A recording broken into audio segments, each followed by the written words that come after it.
ready to rock and roll? Okay, I'd like to call our Finance and Audit meeting for April 4th, 2024 to order at 8:32 a.m. We have all members present. We have minutes for approval. I'll entertain a motion to approve. Teresa and Larry. All those in favor say aye. Aye. Any opposed? Motion carries. Public comments? We probably have none. There is none. Last call. We never have the public come to our finance meeting. I don't know why that is. Member comments? Just be thankful. Huh? Just be thankful. Just be Right, no, they thankful. trust us. That's a sign of trust Wow. for us. But I love the public. Okay, never mind. As he says on record. Yeah, right. Yeah. Okay, any member comments? No? Okay. Presentations. Capital plan. That's me. When the public is doing So just to warm up, Adam. Warm up, Adam. Sit back down for a minute. On the agenda today is kind of setting in motion some remodeling to the coroner's office, which could amount to $2 million over the next 2 fiscal years. Kind of, number one, just to kind of cut off any discussions, not cut off, to make the committee aware that this is contemplated and this is in the capital plan, and I just wanted to make everybody comfortable that this is where we thought we were going with the coroner's office and how we're going to pay for it. But more importantly, kind of just show that not only is the coroner's office contemplated here, there's other stuff contemplated, and kind of just show this awesome tool that we've built and it's available for people to look at. So there, go. Thank you, Pete. I know you didn't all ask for this, so I'll be as succinct as I can be. And I understand that what you see on your screen, on the screens up here, is the Questica dashboard. This is my working dashboard, so it's not the prettiest screen to view. But as Pete was saying, down here in the capital dashboard, what we have, sorry, I'm used to working on a little bit larger screen, but on the left side of this screen, you'll see all the expenditures that are contemplated for 2024 through 2032. The screen's not big enough to show it, but we go out this far on a 10-year capital plan under facilities, treasure, and IT and others. You'll notice that we don't have everything built out in 2031, 32, and 33. This is a working document, as I said. It's really kind of my dashboard for when we put these projects in, and I certainly don't work on this alone. I work closely with the Sheriff's Office, Valley High, DOT, IT, and especially facilities and finance. We're working on building out primarily facilities 10-year capital plan. So what you see here, this is kind of, as I said, this is the more internal document for what we work on.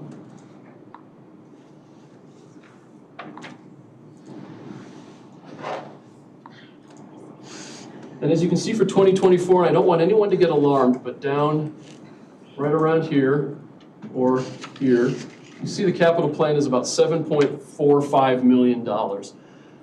That's a little bit different than the capital transfer from the general fund, which is about $4.5 million. But what this document, what this program does is it captures everything. It's got all of the $4.5 million of the general fund, but it also has DOT funds, it has ARPA funds, it has treasurer funds, all of the other capital plans that are in the project that were approved by the board in the budget are on this document. So this is, as I said, the working document, but if you want to see something a little bit nicer, we travel to Open Book. And this is the county's Open Book webpage. You'll see right here, we have the $7.4 million in capital projects, and next to it we have the 28 projects for 2024. We'll start here. If you're more numbers inclined, this is the place to go. You have the capital projects fund, as you see here, Highway Fund, American Rescue Plan, Valley High Mental Health Board. These are all these are all projects funded in 2024. You can drill down into the capital projects fund. You see IT, we'll visit the sheriff today, the county sheriff, and it drills down to the project. Their jail water softener is there, and it's $50,000. That's 100% of their capital plan for 2024. And as for the public facing, if you're a little more visual, and this is really the primary function of Questica and OpenBook, is to make data visualization more accessible. Back to these projects I was talking about. This is the map with all the information. If you're more visual, you can see. It pulls up a map of the projects. You can either click on the geocoded area of the project, in this case, Building A, the coroner's autopsy suite. And what we build here is a data visualization that shows you the budget to complete, which is about $2.2 million. As Pete was talking about, here's the 2024, $700,000. There's the remaining 1.5 in 2025, which has not been approved yet, but will be brought forward to you later this year for approval. But we've approved this one. And how we work with updating these types of things, we can put the resources here. This is the conceptual design for the coroner's autopsy suite. You're able to download these documents or open them up if you want to take a look. This is generally what's proposed. Or, as the board approves things, as you approved last month, you approved this, and I'm going to bring that download up. This was presented to you just last month and approved. We updated this one and put that document there for anyone who wants to review the proposed project budget or the revised scope that was approved.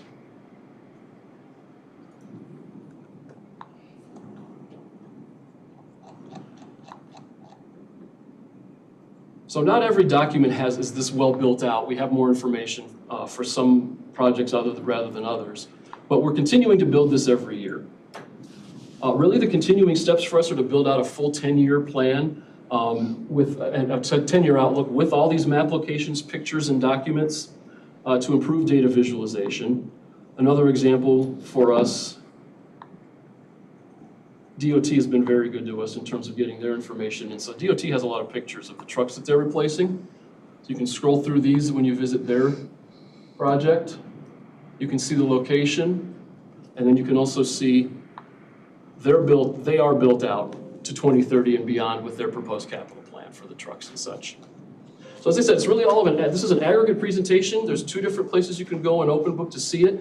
The ugly stuff that's the numbers is really done in-house on my desktop. It's not really designed for public consumption. We do have the ability to print that should somebody want it. I'm not a big fan of printing the internet, but we have that option if it's desired.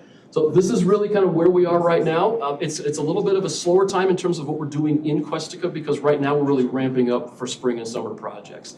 As those spring and summer projects get moving forward more, we'll update this with more pictures, more data, more information, project documents. If we do pay applications on certain projects, we can actually plug it in here to say where they are versus budget. And by the end, when we close out the project, we can see if it went over or under or was right on budget. So a lot of powerful tools designed to be more data visualization. You have the option to check numbers if you prefer numbers and visuals if you like visuals. But really, that's kind of what I wanted to present to you today. If you have any questions, I'm happy to answer.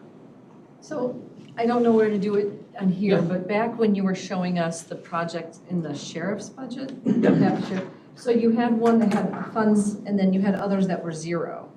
Is that just, those are future projects that they are Correct. anticipating? Those are projects that are in the capital plan, but may not be funded, like a roof. A roof you're only going to do every 10 years, give or take. And so you'll see the roof project at the sheriff's office or the government center, but it wouldn't show up with dollars in that year because it's not something that's going to be happening until 2034. Okay. So the project is there, and we activate that project, and what happens is, again, on that side where I get to work, I have to turn those on and turn those off every year. So what's in the 2024 budget is only what you see on this when the time comes. 2025, we'll do that again. 2025 projects come up. And every time you approve a budget, those items get rolled up into what's presented here to the public. So it's done by year, but you'll see those projects because they're there. Right. Adam, I appreciate this. I think this is a great set of tools. And I think it's going to make everything very much more easy for individuals to be able to view what's going on. My question is, when you have something out there relative to a particular project, like you went into the detail on the project for the coroner's office, that's always going to be after approval? I mean, those things are going to go after approval, not necessarily in advance so people can look at it. Correct. Is that The- correct? The two of the three documents I showed you, one was approved back in 2022, that's still valid, that's the design. What was approved last month is what we added to the project just for this meeting, just in time for this meeting. And no, anything that is not approved is not going to be added to that until after approval. We won't presume to present anything in terms of a data narrative that hasn't been approved by the board. Thank you. Any other questions?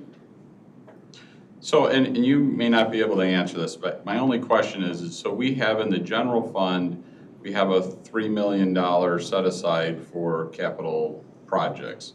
So I noticed that that was over 3 million for this year. Correct. So are we not trying to maintain that, or I guess I'm a little confused. That may not be my question. The general fund transfer that I was given after the November budget was approved was 4.449. Well, because that's what the board approved, but I guess conceptually, what I'm trying to understand is if we set aside 3 million and maybe, you know, as a board, we should address that because that hasn't been indexed at all since we implemented that back, you know. Before my time here, I think. I don't know about that, but anyway. Well, the 3 million earmark, yeah, was Yeah. last couple of years. Okay, so Yeah. I guess I'm just trying to understand if, similar to what we did in transportation, where obviously the amount that was established was ineffective, if we're saying that the 3 million is ineffective, then we should address that side of it. Agreed. And I think that would be a budget discussion as we go along. If things come under budget, we'll hopefully get closer to that. But as of right now, for 2024, the 3 million wasn't enough to fund the capital plan. Well, but going out on your, whatever slide you showed, it doesn't look like it will be going forward either. Correct. We have to change those. So yes, I think that begs a conversation. Okay. That's probably the simplest way to answer your question. But who's the driver of that conversation? The driver of the budget is usually finance. I don't set the budget for the capital plan. I get that approved once it's set up. Yeah, but you're in charge of it, so. Correct. Hey, Carrie, Somebody get it. can you, Where is the 3 million from that was set? That's the former debt.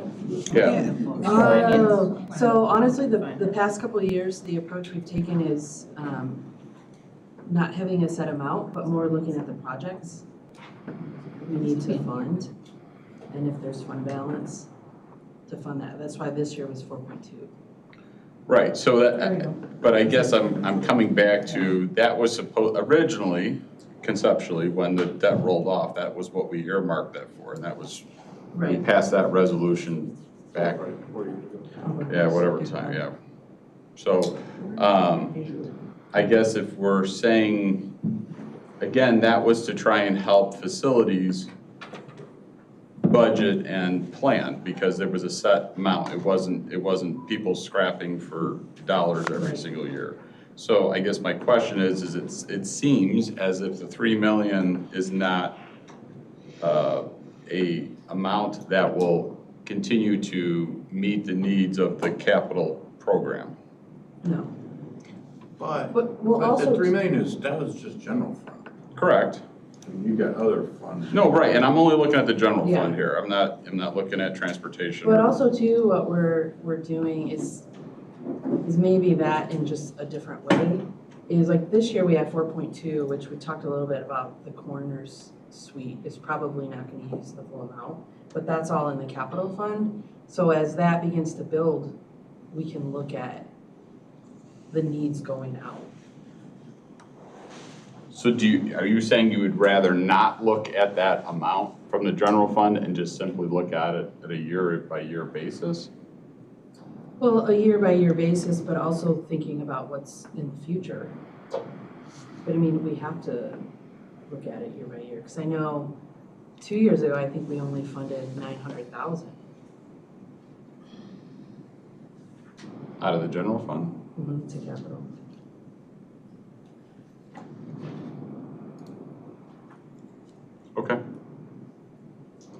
Well, again, I'm trying to, yeah, okay.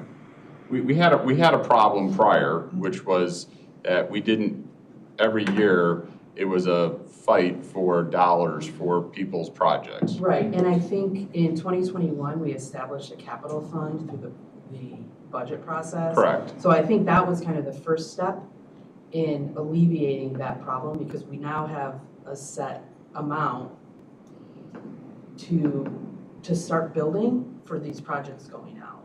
Whereas when it was all mixed in with the general fund, that's when it was the fight with supplementals or the fight for everything else. Well, and the point of putting the 3 million in was so that there was a set amount and that theoretically that could be managed. Yes, but honestly, when we're in the budget process, that's the easiest one to move around if we don't have enough revenue or too much expense. You'd like a firmer commitment to the 3 million? Yeah. Well, I guess I thought there was always a firm commitment to the 3 million, so I guess I'm a little surprised that that hasn't been the situation. And maybe that's my fault for not really paying attention to that more closely, but I mean. I can look and see the past 3 years what the funding has been for the capital fund. Okay. So can I just ask something? So am I hearing that what you want to make sure of is that we don't go back to that $900,000 at where we kind of chip away at what we think we need to do capital-wise by committing that money up front? Well, so conceptually, when all of this came up, Mr. Franks was chairman, and so there was a contentious battle for dollars to do anything. And we had general obligation bonds that were rolling off, and so I recommended to the board at the time to pass a resolution to use that money that was already going to debt to be dedicated to the capital, fund projects, whatever, which ended up being $3 million because that's what the debt payments were roughly. And that was supposed to, you set aside $3 million. Even if you don't theoretically use $3 million, you set aside $3 million because there's years like this year where you might have to go over $3 million because a particular project is that expensive. And so it was to create a fund that facilities could then plan projects rolling out for 5 years. That was the concept behind what was going on. But what I'm hearing is that that's not really what's in practice going on right now. I'm not sure I understand why you say that.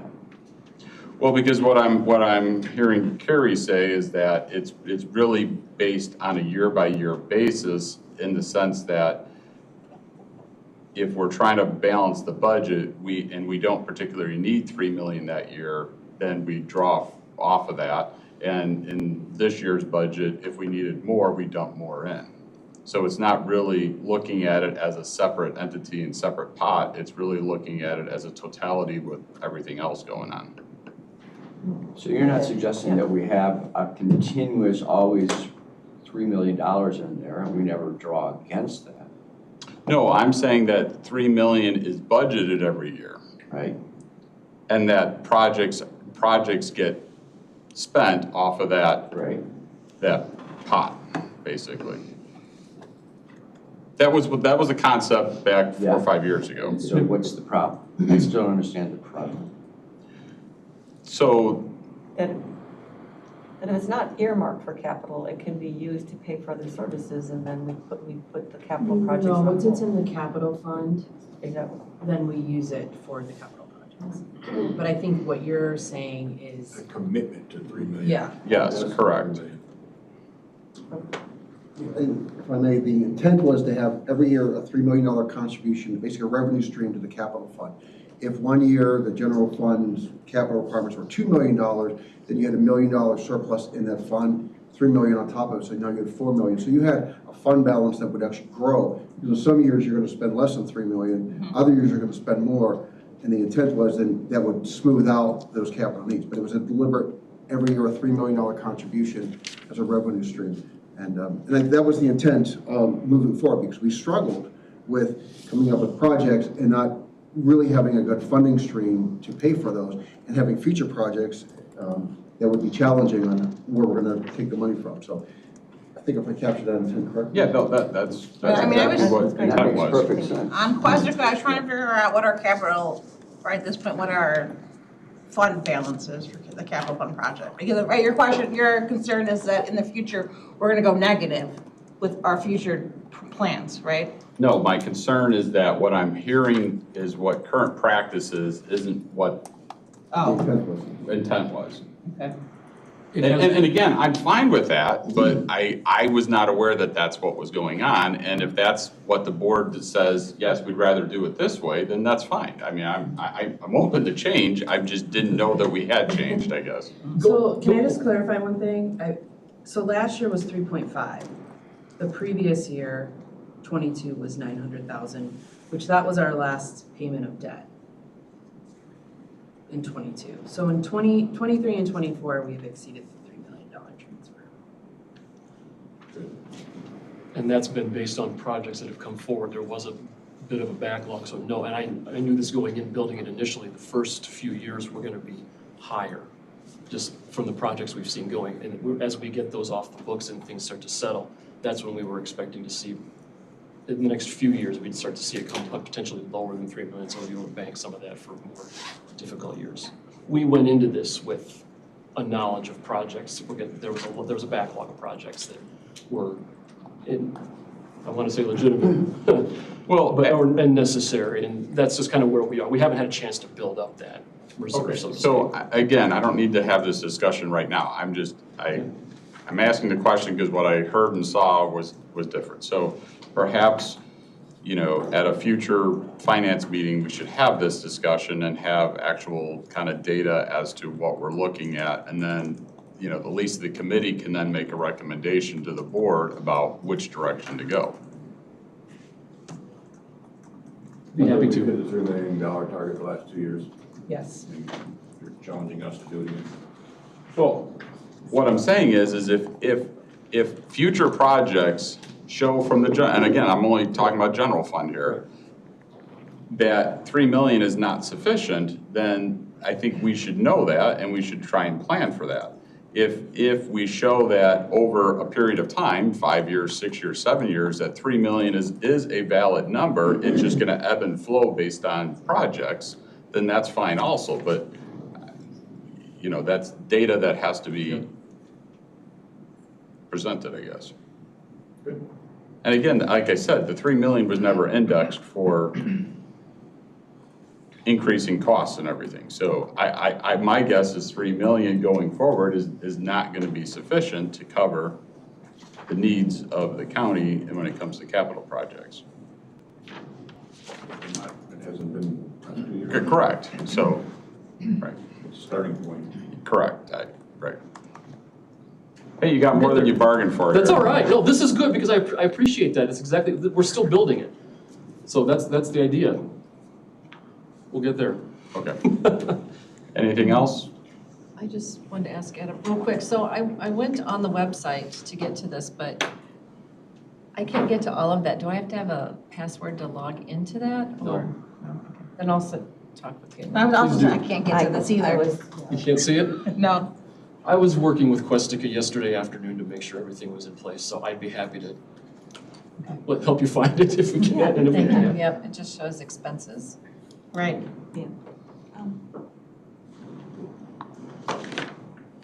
Anything else? Okay. Thank you very much, appreciate it. Thank you. Routine consent agenda, items to be pulled, Terry? 7.7, 7.9, 7.14. 7, you said? Yes, 7.7, Yes. 7.9, 7.14.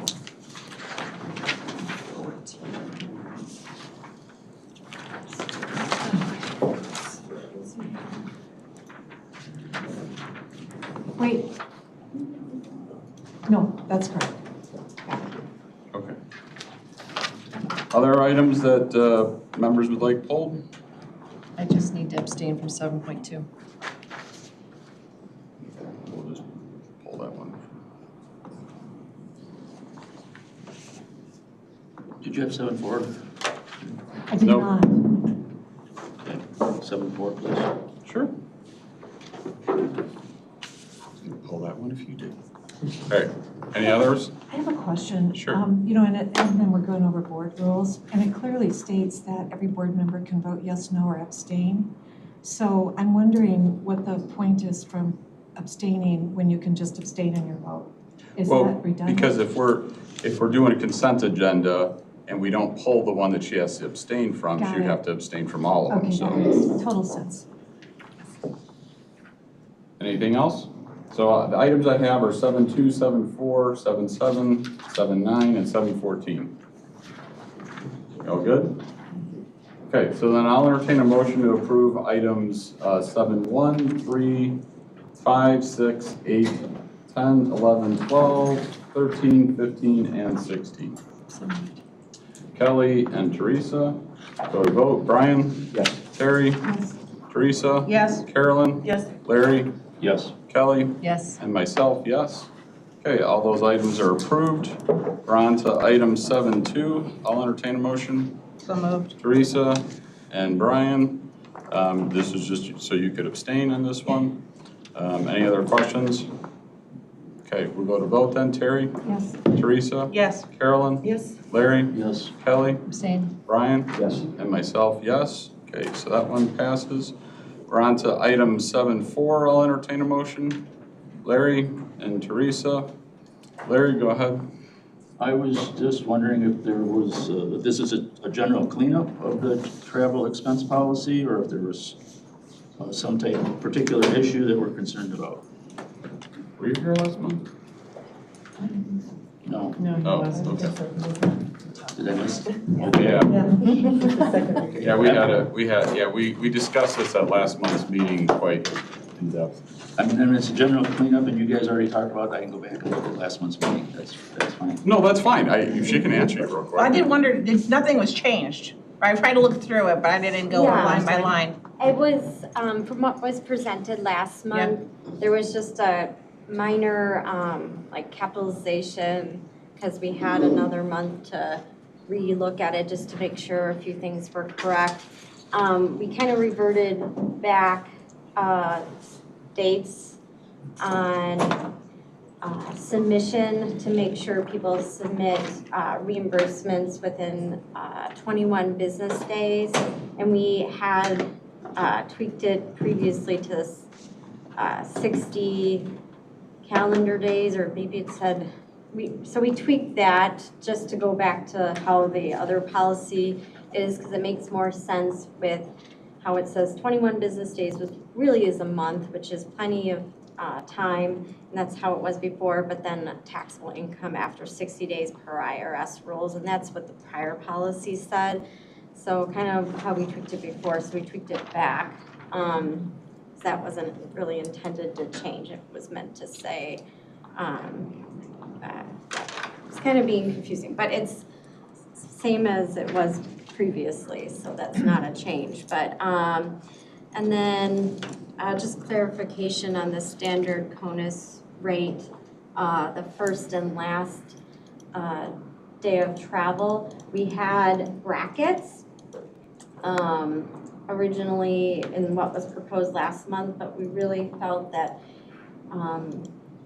we have departments submitting the start and end times based on when their flight time is versus when they left their house, and there's a lot of confusion with start and end times. So it's a lot easier just to do 75% per diem, which is what the GSA federal- recommends. Yes, GSA recommends to do the 75% per diem.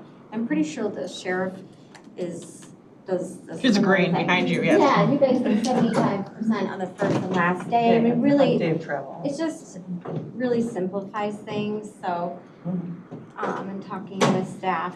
We had really great feedback during the month. I resent it back out to department heads and department liaisons and had good questions and a lot of enthusiasm about like, when is this going to be adopted? This will be so much easier and a lot cleaner for departments. Even our staff in our office can't wait for the travel policy. One of the, kind of answer Larry's question,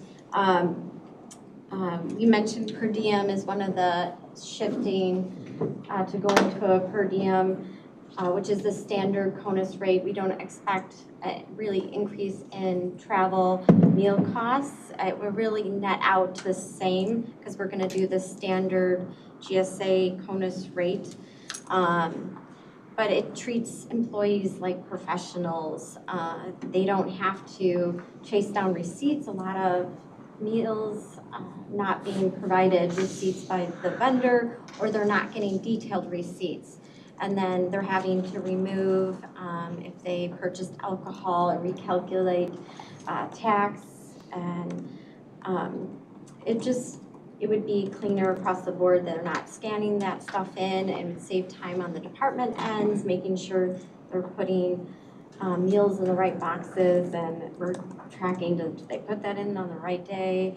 And really streamline the process and professionalize how we treat employees, that they can handle how they want to eat, if they want to go to a grocery store, if they want to, and just buy groceries, or if they want to go out to eat, however they want to do it, and when they want to buy, what time, stuff in that nature. The other thing is commuting, is removing commute from travel expenses. Most businesses have employees deduct commute costs, even in government, when they travel their normal daily commute out of their trips for the day. And we added that in. We actually have a lot of departments had small mileage requests that, let's say they were going from here to a client in Crystal Lake, but they work at the mental health board. So they live in Woodstock, but they work at the mental health board, but they were seeing a client in Crystal Lake, which is also, same place as mental health board. They were submitting for reimbursement, even though their normal daily commute is to Crystal Lake, reimbursement for mileage. And so we had a lot of small requests that weren't really necessary. So I think it would kind of clean up some of those type of requests. And yeah. Okay. Any other questions? Brian? Since we're trying to make everything easy, and this is absolutely ludicrous that I'm even raising this, so I apologize up front for that. But I think that the policy looks great. I think it's been simplified but clarified at the same time. One thing that I think is kind of interesting is that bellman fees, is a $1 per bag. Why isn't it just maximum $5? Forget it. I mean, most people, when they go, they're going to give a dude or lady, excuse me, $5. So make it $5. Yeah, it's not a common expense. We have seen a lot of cases employees carry their bags, but if it has come up, many instances is $1. But we are open to you guys' feedback on that one. I mean, you're trying to make everything else easy. To me, that's just easy. So up to $5. No. Anyway, that's just, as I said, it's Before we go to stupid. that, could you give us the total amount that's spent on, that's submitted for tips? I've never seen I'm it talking in the about 2.5 years. I I've know, been that's here, what I'm thinking. almost 3 years, so. I think I've seen it on a handful of times. It's not a really common request. A lot of departments, if they did tip someone, they forget to even submit or didn't even realize. We do allow for it. I'm open to feedback on that one. We didn't have any My conversation feedback with is if someone departments on wants it. to tip a bellman, they can do it out of their own pocket and not on the McHenry County taxpayers. It's a small amount of money. Yeah, Or they can carry their bags. yeah, and it's, most cases, I think people are carrying their bags, or it's not, maybe. Well, there are instances where you gotta check your bags and go about and do your work. Yeah. This happened Then you've got to go back. myself this spring, but it's not a big deal either way. We're talking $1, $2, $5. It's fine. I think one can be a little light, Yeah. but I don't care. a $5 maximum would be, to me, a very convenient way to handle it. I think so. Doesn't say you have to do $5. Right. Okay. That's the easy change. I didn't see so two questions. One, on the reimbursement, I still think it should be based on the city that you're going to, which my understanding, that's not what this is. We talked about that last month. But there's a high and a low, right, depending on which city? No. No, it's so one rate, there's, it's one bid. no, see, that's the whole thing. Yeah, I Oh, because think I'm that looking is- at the IRS one and there's a high and low. There So- is on the IRS website. So I guess I would prefer to see it based on the city, not just a flat rate, no matter where in the heck you go to, because that's not. What is the flat rate right now? I think it's $59. $59 a day. And we looked at it because some travel policies we read were only reimbursing a portion of individuals' meal travel expenses because they felt that employees did incur meal costs when they're home normally. And so we don't want them to incur additional costs. We discussed this a lot with administration. In looking at it, we analyzed the data and we thought there would be a small decrease in meal costs if you went straight per city, the higher GSA rates. There could be an increase overall. But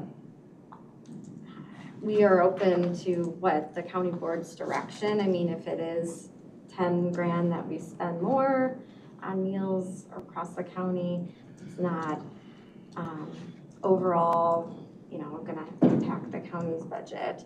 But a lot of times, one of the other points we talked about was the employees that are traveling are usually higher up salaried employees, and $59, a lot of them in many cases weren't even submitting all their meals because they either were skipping breakfast or just submitting lunch or dinner.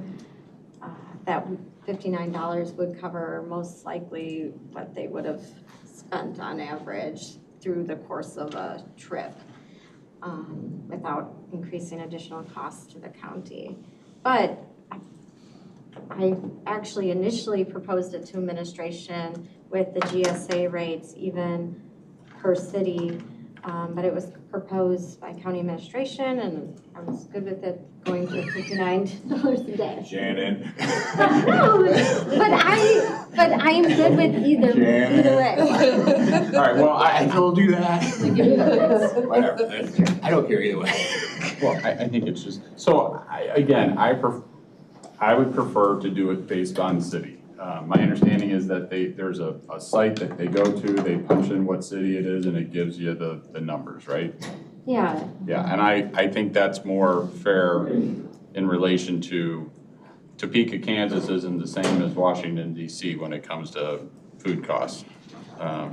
So, I mean, I would prefer to have it that way. I'm open to what everyone else thinks, but. Well, in the IRS documentation, it says the high cost locality is 74 and any other is 64. So you could also just do high and low, but. Well, but again, we're trying to simplify the situation. So there's already a site that you go to, you punch in the city and it tells you what that reimbursement amount is. And so then it becomes a black and white, the submitter can do the same thing as the auditor who's gonna validate that that's the correct number. Is it the same thing with hotels on that site? Yeah, but the hotels is reimbursed at cost, right? So. That's, I know, but I was just wondering if that site does that. It does, yes. Okay. Does the site take into consideration the time of the year? Because I was, well, I know that's a strange question, but I look here, Gulf Shores, their high is June through the end of July, so, costs go up. If you just look it up based on city, and it just gives you that one city, then it does not. It does it by year. Okay. But if there is a chart that they have that shows all the cities and the different months. And so they give you more during peak travel times and. That can get confusing, that's why I was saying. I think you can see that it adds one more layer to the auditor's responsibilities. And I do believe, I did tell Shannon, I don't care. You know, that's my position. Yeah. We're trying to stick it to it. We could try it at the flat 59 for a year, see how it goes, and we can try it another way. You know. I think one of the issues that comes up is if it's different per city, if the employee isn't submitting that city's information, then do we go back to them and say, submit this with your reimbursement request? Do we look it up every time? And it adds more time no matter what is done. And so it adds time for our office, it adds time for their staff, which is fine, but that's just, one of the situations that we have come up when we get reimbursements. Well, so you could write the policy, if you don't specify do the it. city, then you're gonna get the flat You're rate. gonna get the flat rate. That's wonderful. You guys tell me, 9 out of 10 trips are in the state of Illinois anyways. It's the exception that's going to these higher price cities. I mean, so you could just easily say that, if you don't submit a city that has a higher reimbursement, then you're gonna get the flat reimbursement, and then You're not that looking up anything. solves the issue. Exactly. I mean, I kind of agree. I mean, I think there can be some really vast differences in cost depending on where you're traveling. I mean, I used to travel for a job that I had early on in Topeka. South Dakota. You know, it was not very expensive. And so, and I get the fact that you're gonna eat anyway, but if you're stuck in a hotel in an expensive city and you can't walk down to a grocery store, I mean, this happened to me. I'm stuck with a huge bill just to get a meal, because it was expensive in the hotel. There was no other option. I mean, I think that's hard on an employee. I mean, I would actually, when I would travel, would make it a point to try to go to the grocery store and so I'm not submitting a lot of expenses. So having that flexibility to respect the higher rate when you're in that kind of an environment, but make it easy on you by having that provision in there that you provide the city or you get the flat rate. Okay. So I'm Okay. The other thing that and again, I think this is not a normal occurrence, but I think the differentiation between international travel and domestic travel regarding the reimbursements for like how many bags you can check, and we had that discussion too. And I guess I would like to see that in here. Again, I don't think we have many people that do international travel, and maybe You have some foundational language about you can make an argument for anything. well, there is a line in here that says contact the auditor's office or something. Yes.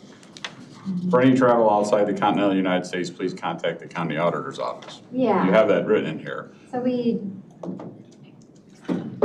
it's been extremely uncommon that we've run into that situation, so I didn't want to kind of throw out international travel. And that's but fine. we wanted to, there's a lot of business cases for exceptions.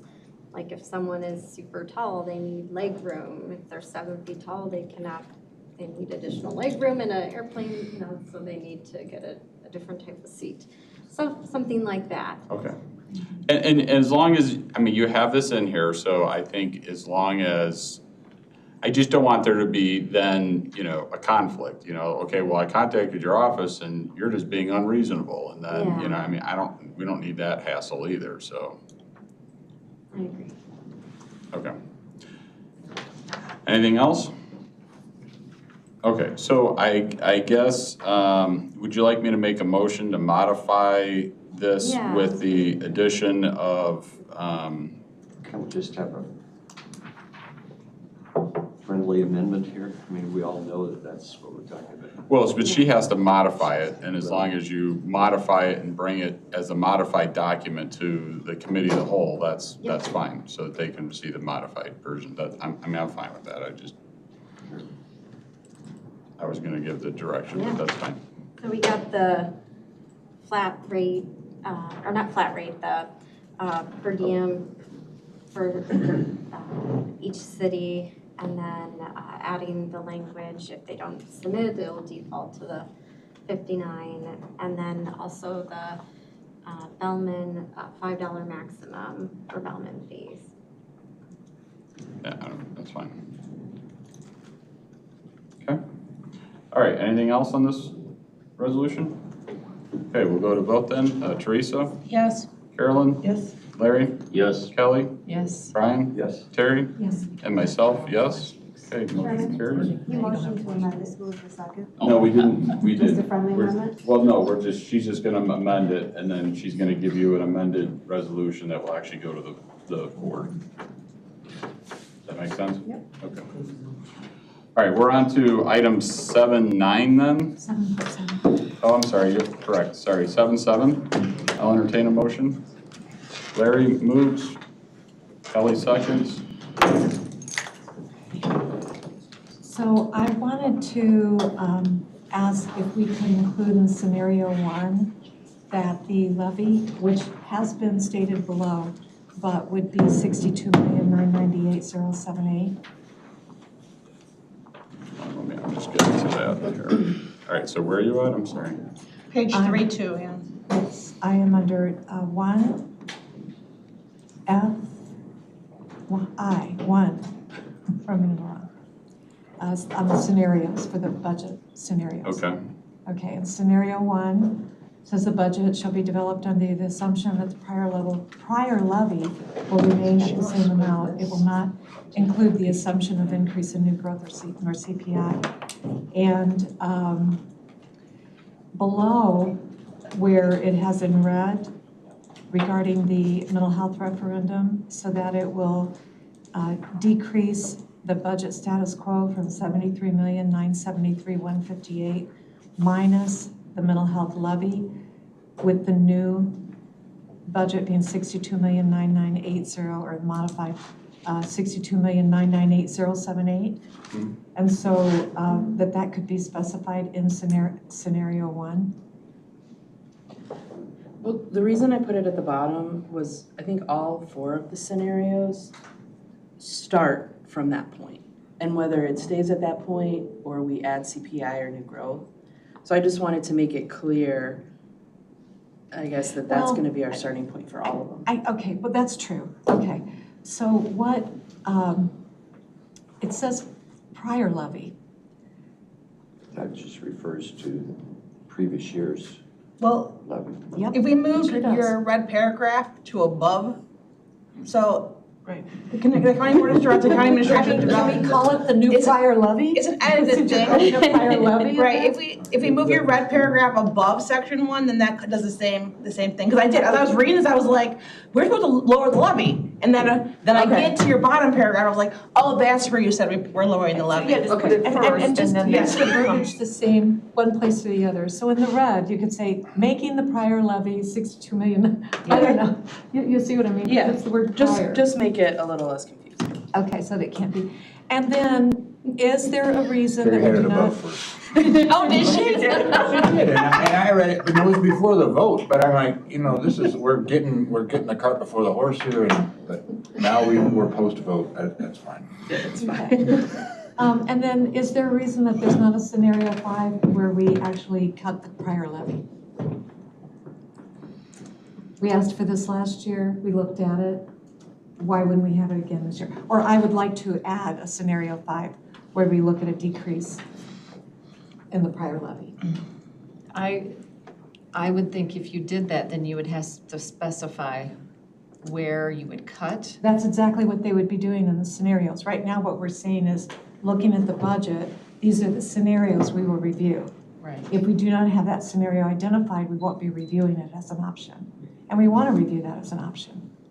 But what I'm saying is in that scenario 5, wouldn't you have to designate, per our budget policy, wouldn't you have to designate where we're going to cut? Absolutely, and that's what they would do when they would looked at the scenario, just as in all of these scenarios, they'd have to account for the So money that would be covered. Just like last year, we added it last year. Last year, we added a scenario 5 where we cut the levy. Not in the formal budget policy. Why amend it later? Why not do it now? We're gonna No, I'm do saying it last anyway. year, we did not amend the budget policy, and there was not a scenario 5 in the budget policy last year. But it was added, so why not put it in now? Well, actually, I'm just asking for it to be added. A scenario 5 where we look at a levy cut. So it would mean more if we set a target to reduce? 3%, how about 3%? Well, that, to me, that's, That's what we settled on last year. We I don't started at recall that, 5. Terry. I don't recall it. I do. It was not in the budget policy. Correct. This is the budget policy that was presented last year with the red text being the new. If we're going to add a fifth scenario with a reduction, simply saying reduction is, that could be Well- $1. We should set a target if that's what the group wants to do. When it was presented last year, I'll granted not in the budget policy, it was added later, and it was requested at 5%, we settled on 3. And it was Brian and I actually that did that. And not me. No, we did. I suggested 5, and you said, why not 3? Settle on 3, and we just looked at the scenario. We did present, you're correct, we did have a discussion later in the budget process, and I do believe in October or late September at our budget meeting, we did present that scenario. And at that point, we kind of showed how that would be difficult, and we moved on. Well, it's gonna come up, so let's address it now. It's April, you know. So, but we need to go back on the process. So if we can submit that as a scenario, does that mean that accounting itself is going to have to come up with where the cut's going to be? Because they're the ones who are creating the budgets. And it's, just a minute, it's not their purview to decrease the departmental budgets. That's when we are holding ourselves accountable here by saying, this is what we will cut. So we would have to give them previous notice of what we want cut so they can incorporate that in scenario 5. So in scenario 1, or scenario 2, or scenario 3, or scenario 4, you're saying that each of these departments would not be operating based on the parameters of the scenario that they're looking at? The departments give us a status quo budget with what they request for the next year. Correct. And then accounting puts that into an overall budget. Correct. And so when they put that into an overall budget, they're looking at, I mean, and this would be, you know, what they could look at. You know, maybe some things are not in effect anymore. You know, we don't have those expenses. So I'm wondering what is the resistance to having a scenario where we would look at a 3% budget cut and have that part of the process early in the game? Why would there be resistance? So I think my concern that I'm gonna basically restate what Kelly just said, maybe with different words, is I think we need to give the direction that we're gonna do the 3% or 5% cut from, and then say what that is gonna be. So are we cutting capital? Are we cutting transportation? Are we cutting personnel expense? Like, where do we think we're gonna be able to pull 3% from? Following that line of Yeah. thought, Yeah. in scenario 1, if we were to keep it a static levy, Yeah. and there were increases across the board in different departments, they would have to decide what was going to be cut there. Maybe you educate me on this.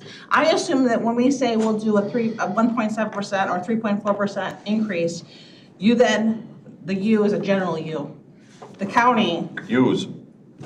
decides which of the special requests we will grant. So we're gonna have to go negative, where the 1.7 or 3.4 increase is saying, now we're gonna fund these special requests. I would think that you aren't picking a scenario today. Right. You're tasking us with presenting after we've collected all of the requests for fiscal '25. Then we turn that into a presentation of scenarios. Given all that we've seen, given the capital requests we see coming, given the labor market, given everything. This is what we can do with scenario 1, this is what we can do with scenario 2, this is what we can do with scenario 3, this is what we do with scenario 4 or 5. That's how I read this. But I think it's important to remember too is that these scenarios, the tax levy, especially for the general fund, is just one piece. So we look at the taxes, the other revenues, and then all the expenses, and then kind of look at how everything comes out within these scenarios. But I guess if you want to pick a percent of a reduction, it would be the same as if we took scenario 1, it's just maybe the cuts would be bigger. Well, but here's my problem with what's being commented on. You know, when you look at general fund, which directly is property taxes, you know, you're looking at a budget that is, you know, $63 million out of a $250 million budget. So if you're making a scenario that is, I cut whatever percent you want to put in there, are we cutting that percent out of the 63 million? We're not cutting, there's a difference between the budget and the levy. Correct, It's not that's a my direction point. to cut the budget, it's a direction on the levy.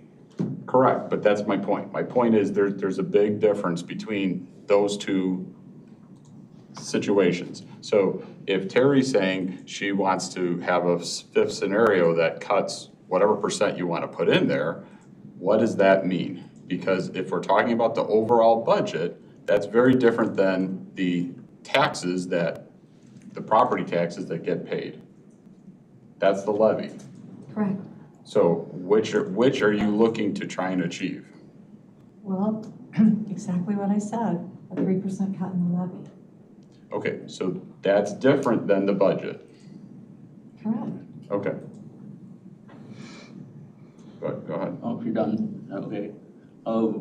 But as I remember, and that's not getting any better these days, you did put the scenario together at the 3%, and you made recommendations, and then recommendations isn't the right word, but you gave us the scenario and said, okay, if we do this, this is where the money should or probably ought to come from. And there was 2 or 3 different things, and then it was our decision whether we wouldn't fund those things or we would cut funding to senior services or whatever at the time. And you did put that together for us. Yes. And so I don't have any pushback on that we would do that again this year. It was just, as I understood last year, it was a matter of just pushing in some other numbers and making some recommendations on where it would have to come from. And then we made the decision on whether we could accept that or not. I think it's Did I remember it correctly? Yes, you know, you do remember it correctly. It was kind of an add to the end of the process, but it was to demonstrate, to show to the board the real challenge that reducing the levy last year would cause, and we presented that. And we could do that again. But once, as Terry was saying, why wouldn't we just do it now and have it part of the program? And I'm okay with that. I just think that we need to give them direction. they made recommendations last year on where the money would, what funds were pretty much ice and which ones could be moved. That's how I remember it. Well, I think if we presented the scenario with a reduction, then we would talk about where we would have reductions in the budget. Yeah, that's what my we did whole last argument, time. Yeah, I think it becomes an issue for me as a policymaker directing staff where to do things. To me, that's a policy decision versus a staff decision. Where to do things, what's that mean? Where to cut, where to make that percent, whatever it is, 3% or whatever total amount. We shouldn't be directing staff to do that? No, I'm saying we should as policymakers. Meaning, if I said that. I agree with you, but they made recommendations. They made recommendations on where to spend the extra money. They make recommendations where to cut. They're on the inside with those numbers, and they have we always respond to their recommendations, don't we? I mean, that's, Well, we do, but I think, and again, if we add this as a scenario, I think we should provide some direction around that based on policy. and I think we will, if we decide to accept that scenario, then we need to accept what recommendations from them we'll accept to get to that point. I don't know if we're saying the same things or not, I but think it's, the challenge is providing the recommendations now. Of course, if we're gonna cut 3%, we're gonna provide options, recommendations, whatever they are, and you guys are gonna approve them. We can provide more than one way to get there. I think we're asking for the recommendations now. We did it at the end, like we did with any of these scenarios. It was at the end when you knew the revenues and expenses and put a scenario together for us. well, but Terry's asking for that to be put into the budget policy, which would then, they would make that as part of the other scenarios. So they would have that as one of the scenarios, where last year it wasn't part of the budget policy. It was asked for them to do that, whatever, September, October, and they kind of just put it together at that point. I mean, I see the difference being, if we start off now telling them to do this, they're gonna, presumably, I would think, have to tell each department, you're gonna have to assume that you're gonna take some cuts. No, I mean, if you think we have a starting with a levy of about 63 million this year. Right. So a scenario, we're gonna have a levy next year at 61 and a half. That's roughly 20% Right. less. We're, as Carrie said, we have a myriad of revenues, right? They all come in, and we're gonna have to look at where they're all coming in. And if we did a property tax levy of roughly 61.5 million, how does that fit together with all the other pieces? And if we're gonna try and accomplish that, here's what we would have to do. Are we gonna reduce the tort levy? Sorry, are we gonna reduce the IMRF levy, or, bridge levy, highway levy? I mean, what do we do to get there? And I can't tell you that now. There's a lot of levers to, and what would be the impact of that? But wouldn't that be the same as any of these other scenarios? You're not gonna tell that to us now either until we look at all that other stuff. Right. Just be a matter of massaging those numbers into that other scenario. Yep. So I'm doing math on my calculator here. So you're looking at, if we do 3%, you would be looking at a levy that would be around 61.2 million, roughly. Skinny.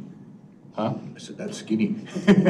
Well, I'm doing the math, so that, and perhaps maybe that's what we should, instead of saying 3%, just put in there a levy of 61.2 million. Go ahead, Brian. Well, first I want to apologize to Terry, because I do remember the conversation more clearly now, and although I wasn't necessarily agreeing with it, I did help you to come to that consensus for 3%, so I apologize. And I think that the conversation at that time was, what will it hurt to go ahead and review this? And so based upon that, I don't think there's anything wrong with a public policy document that says that the county board is routinely looking at what the alternatives would be. And if there's an alternative of reduction, why aren't we looking at it and considering it? So I'm going to say that I kind of agree with Terry and Larry that there's nothing wrong with this. And then we have a full library, if you will, to review. And I don't want to get caught up in the semantics because, frankly, the staff is ultimately going to look at the options and they're going to have to provide the analysis of that. That's the staff's job. And so I appreciate what they do and I think that they can do that. So, but I think that everything else is on a percentage basis. I think we just keep it in percentage basis. 2.5, 3 is fine with me. Go ahead. To follow up on that, I mean, I get the fact that, having an additional scenario, but I'm trying to figure out where it was because I know we talked about it, but we had talked about, if you come in with the status quo budget, it is already a decrease because it's costing more to provide those services, so they're already having to figure out how to cut in order to keep the services that are provided. So scenario one is technically, I mean, a cut if you think about it that way, but it's about managing, you know, what you're doing and what services you're providing. Because we've had this. Well, at scenario one already cuts property taxes for McHenry County. Not a lot, but I mean. You mean because it doesn't capture the CPI or? No, it doesn't capture new growth. Correct, okay, right. Well, it doesn't capture CPI either. Correct, but CPI would be additional, new growth would actually be a Right. reduction. Right, so that's what I'm saying, when we're still providing the service, they're costing us more, but we're not charging any more for them, basically. All the new And I homes that are think being that built that's it's true. It's being spread onto them. Right, it's a crude way of saying it, but I think that that's technically correct. But. But anyway, but that doesn't mean we can't have additional, okay? I'm not using that as an argument, but we also have talked about in the past that when the staff comes forward and they say, this is what our needs are, this is what we're trying to provide, this is how much it's costing, you know, they've tried to do things where they've kept the level budget, you've been doing that for years. The last couple of years, it's been very minimal in order to maintain what we're doing. And during this process, the argument had been made, well, if you're gonna come in and you're gonna insist on cutting the budget, then you need to come in with some ideas about where you're gonna do it and not leave it entirely up to staff to find that where then it's like if you really think that we can cut it by 3%, coming in with an idea of where you think we're overspending. We are, And I thought that was in here, maybe I'm wrong on that, so. we are going to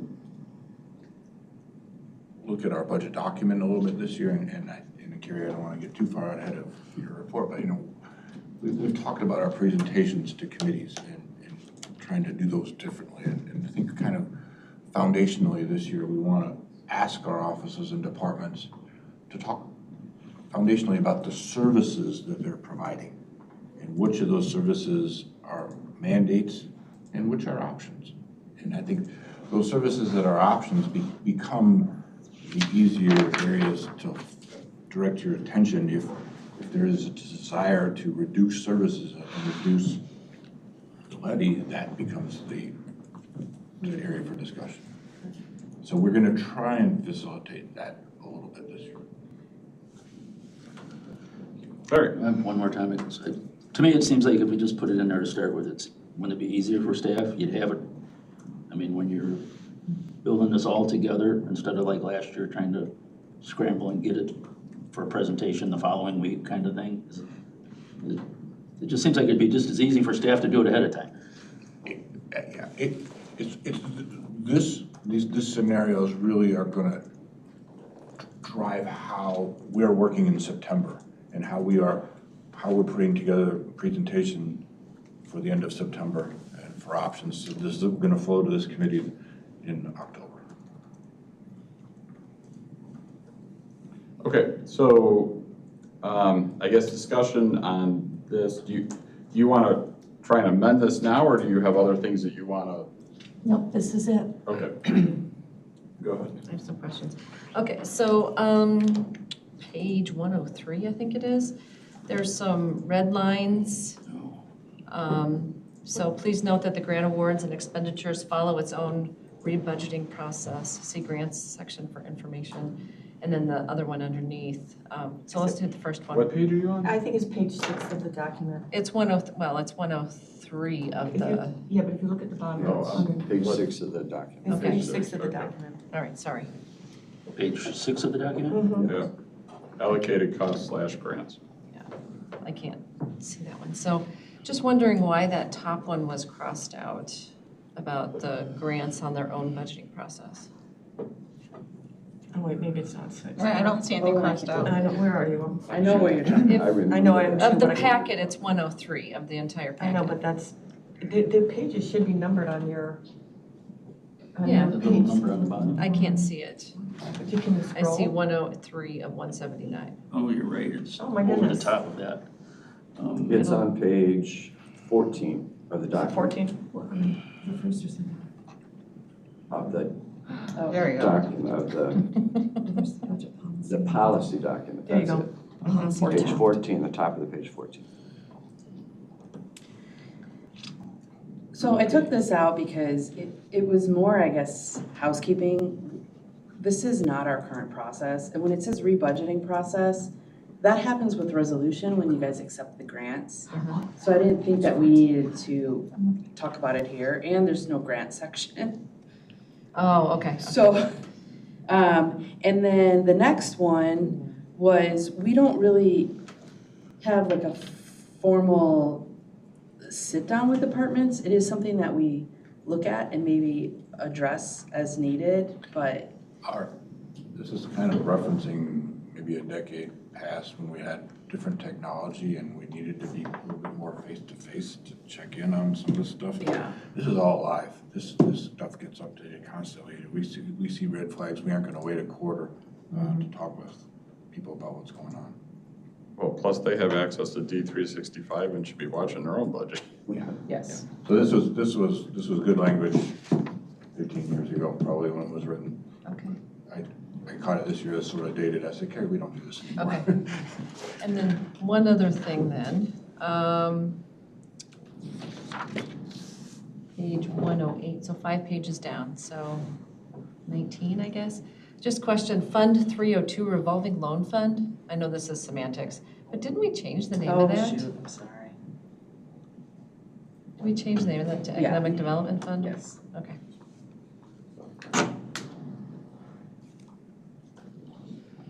Didn't know if I I'm made glad that you up. looked at this. good catch. The addition.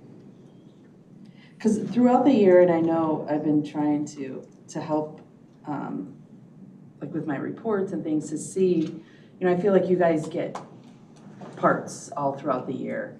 And anything that I can help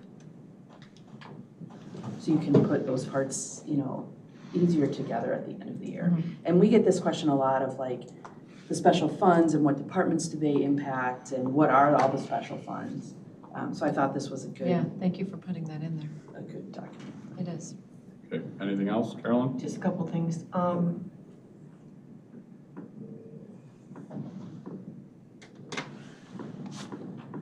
So just real quickly on page 1, just the very first page, proof, well, I guess it's page 2. General policy statement A, last sentence, and local economy are viable by establishing the following budget directives. And then it's, I'm not sure, each of these are your just statements about your generally policy statements, right? So is that really even necessary, or at least remove the colon and? Okay.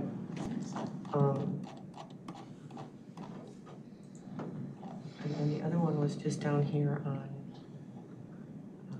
this is gonna be page 8, under contract management, number 5. We have purchasing director. We do have actually a new title for our purchasing director. I don't know if you want to substitute that out, director of purchasing and special services or whatever. Procurement. Okay, procurement. So we have, that's in there in several different areas as purchasing director or director of purchasing, just to get the title in. Thank you. Good catch.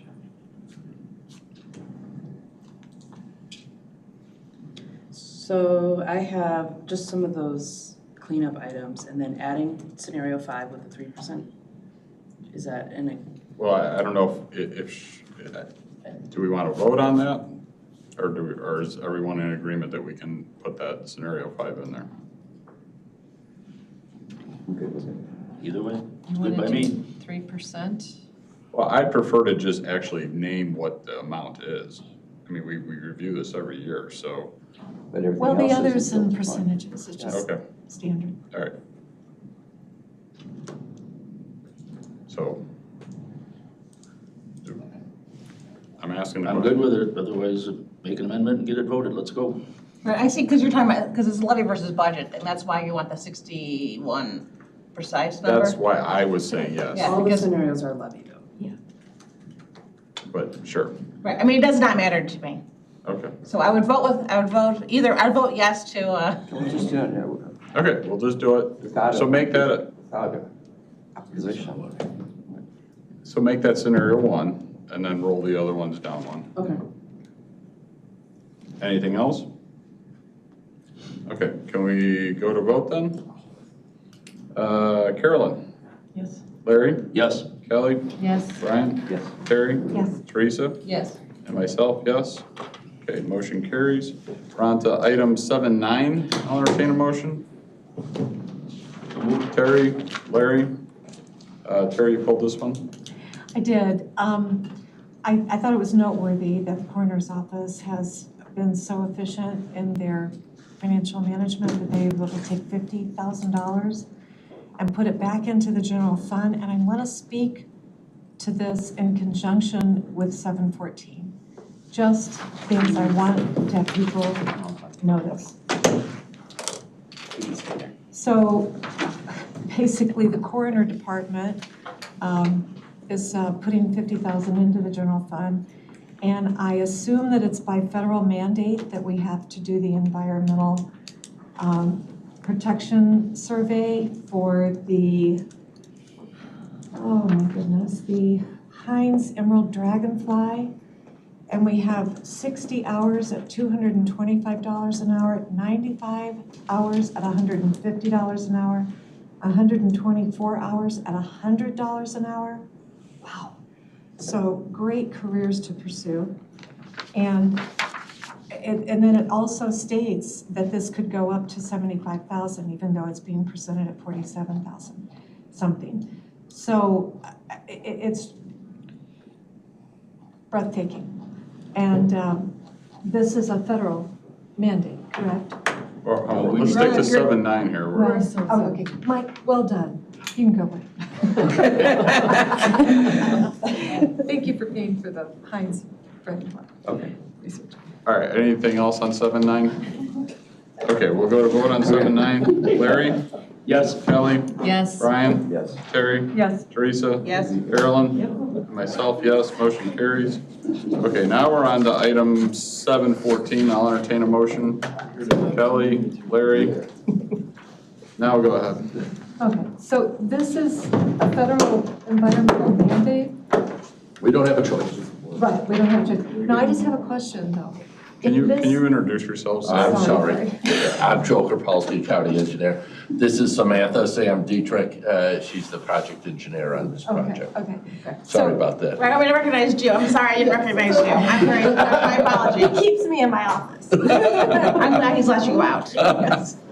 And just a crazy question. If this were just like a privately held property, zoned commercial, whatever, that was just sitting there, would we have to do this environmental impact study?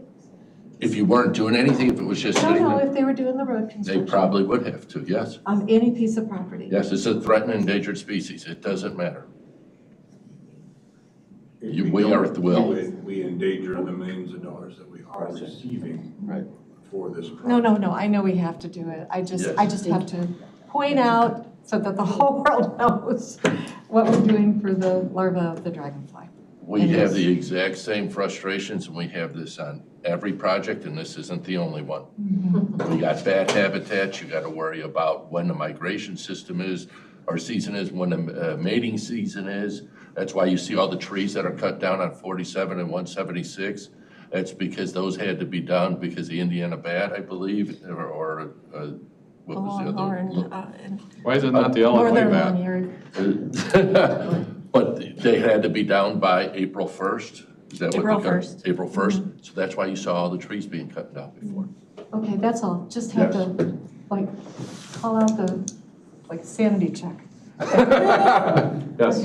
So I'd like to make an observation though. So McHenry County originally, a lot of the area down by Randall Road and all of that area is wetlands. So if you go back on Athena and you look at all the properties that have been developed that are sitting on what was aided wetlands, and at a time when nobody really cared, right? So things were plowed over, cemented, whatever. There was a time when you couldn't travel on, Algonquin Road at Randall at certain times of the year where the fog wasn't horrendous because it was all so wet, right? The moisture was there. You'd open up your car door, make sure the line was still there. You were still in your lane.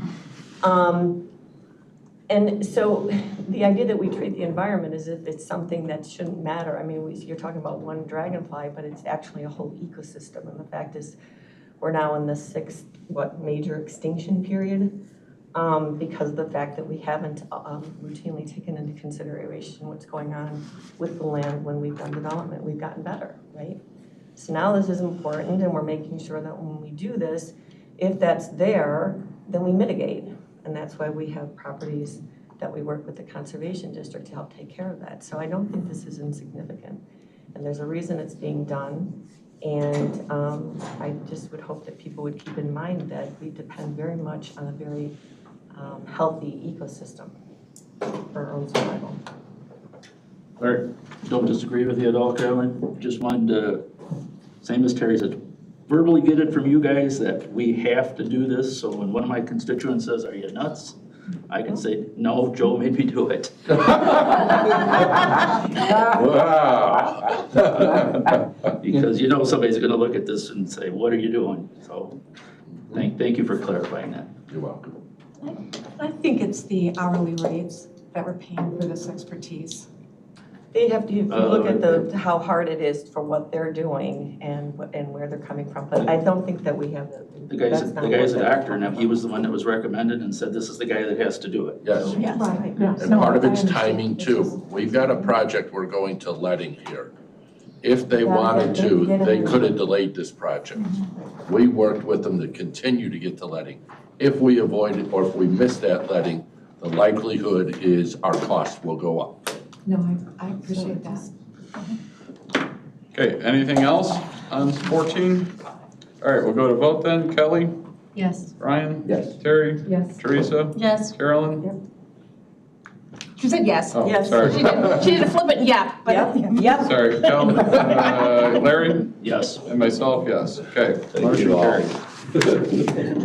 All right, we are on to item 9. I'll entertain a motion on item 9.1. Terry and Teresa, this was held over from last month because there was questions. So Carolyn, you Well, I was the one who pulled it last time, and so I'm gonna even say, where am I here? And this, I think, begs a larger discussion to have regarding how we're getting resolutions, because they vary in terms of what information is being provided. And some resolutions are very, very detailed, and some are basically, we want this, and the detail comes into the backup page, and it's not put in the resolution at all. So I'm just wondering if it's worthy of that discussion. I mean, even if you go back, I'm trying to remember where it was. well, but the questions you had, there was no one here that could answer them. No, part of the and it looks like it's been answered. I think we came to the conclusion, because Carrie was here and we were talking about what the final cost would be. My concern is that we get that information in the resolution and we have some consistency in how this information is presented. I think there was something else. Oh, and I talked to Sandy about it. She's gone now too, but sometimes information is put in as like, here's the amount plus this, but they don't give the amount of what that is for a total amount that's in the detail.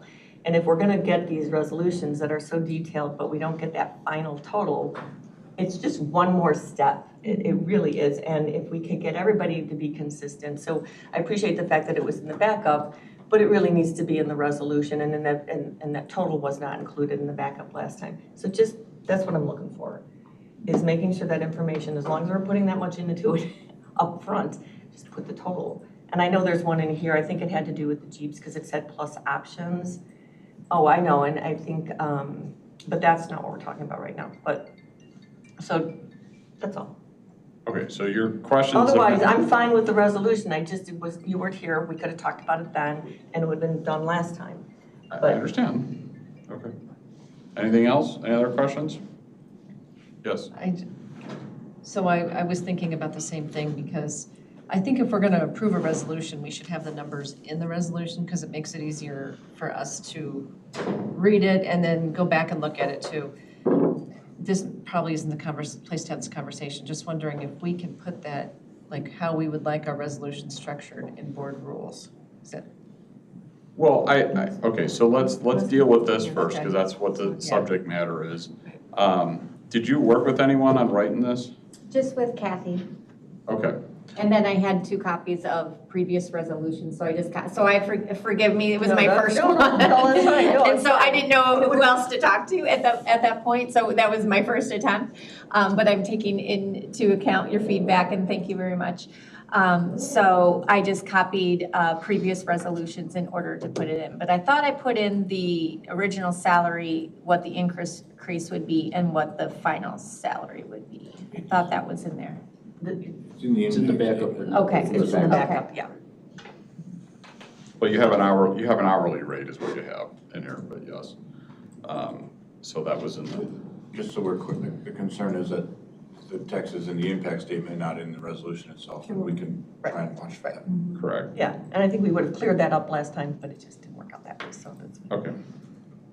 Anything else? Only one little thing, and the payroll burden would also include the cost of the employer, so it is a bigger number. You're right. Okay, we'll go to vote on item 9.1 then. Let's see, Brian? Yes. Terry? Yes. Teresa? Yes. Carolyn? Yes. Larry? Yes. Kelly? Yes. And myself, yes. Okay, motion carries. Thank you. All right, thank you. All right, thanks. All right, reports. Carrie?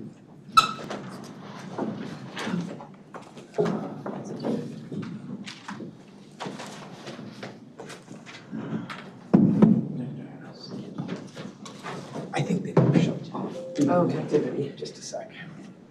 So, I asked Donna to join me, and she has to go for a meeting, so we're gonna go first with her section, if that's okay. It's your section, you do whatever you want. No problem, just wait. Yeah, now Carrie's presentation is much more interesting than mine. So you guys will enjoy that, and I'll just be like the commercial before the really good movie. Okay, so, anyway. You can use this if you'd like. Oh, thank you. Okay, so I just want to give a little context here. I've been invited because we had an excellent question from Board Member Greeno regarding income. And income is something that I've taken particular interest in. Excuse the pun. And so, yeah, well, at least you got that. And so as a result, I started thinking about reporting on income. I've talked to some of you about it. I've talked to Pete and Carrie about it. And that evolved into the question that was posed by Board Member Greeno about income. So for perspective, I'm going to give you an overview of 2023. This is not, gee, what is going to maybe come in? What are we projecting? This is money in the bank. And that's really what my office deals with, is money in the bank. We don't project. We have far more brilliant people like Carrie who work with you on making various assessments, budgeting, et cetera. But the beauty of this information is a number of things. One is you have that historical perspective, and that gives you a basis for assessment for the future. The second is it gives you context for relationships between what's going on in the economy. And before I show you the numbers, I want to just share with you what I started to internalize, and I think it's really valuable. And that is, we're receiving extraordinary interest rates right now. And we are also being hit with what we're seeing is flattening inflation. We're seeing certainly progress in that arena, but our community has been hit with inflation. So that inverse relationship is really got value to you in your decision-making capacity, because that inverse relationship of, hey, we have more income coming in certain ways. That variable nature is also in line with the inflation. Okay, so one last comment. You guys make the decisions, but if you have a community getting hit by inflation and you have higher levels of income, then all of a sudden you can temper the levying process accordingly, or not. So with that, let's look at these income streams as it relates to 2023. And state funds, I just wanted to make sure that we put that in place. This is in alignment with what Carrie has provided. Our numbers are her numbers, but I wanted to share that with you. We certainly have additional detail if you have questions, and I can come back to answer those. Secondly, bank interest. Wow. Is that a wow or what? That is a wow. Note below, total interest and yield, 12.6 million last year. That's a lot of dough. That is not a number that is going to be consistent.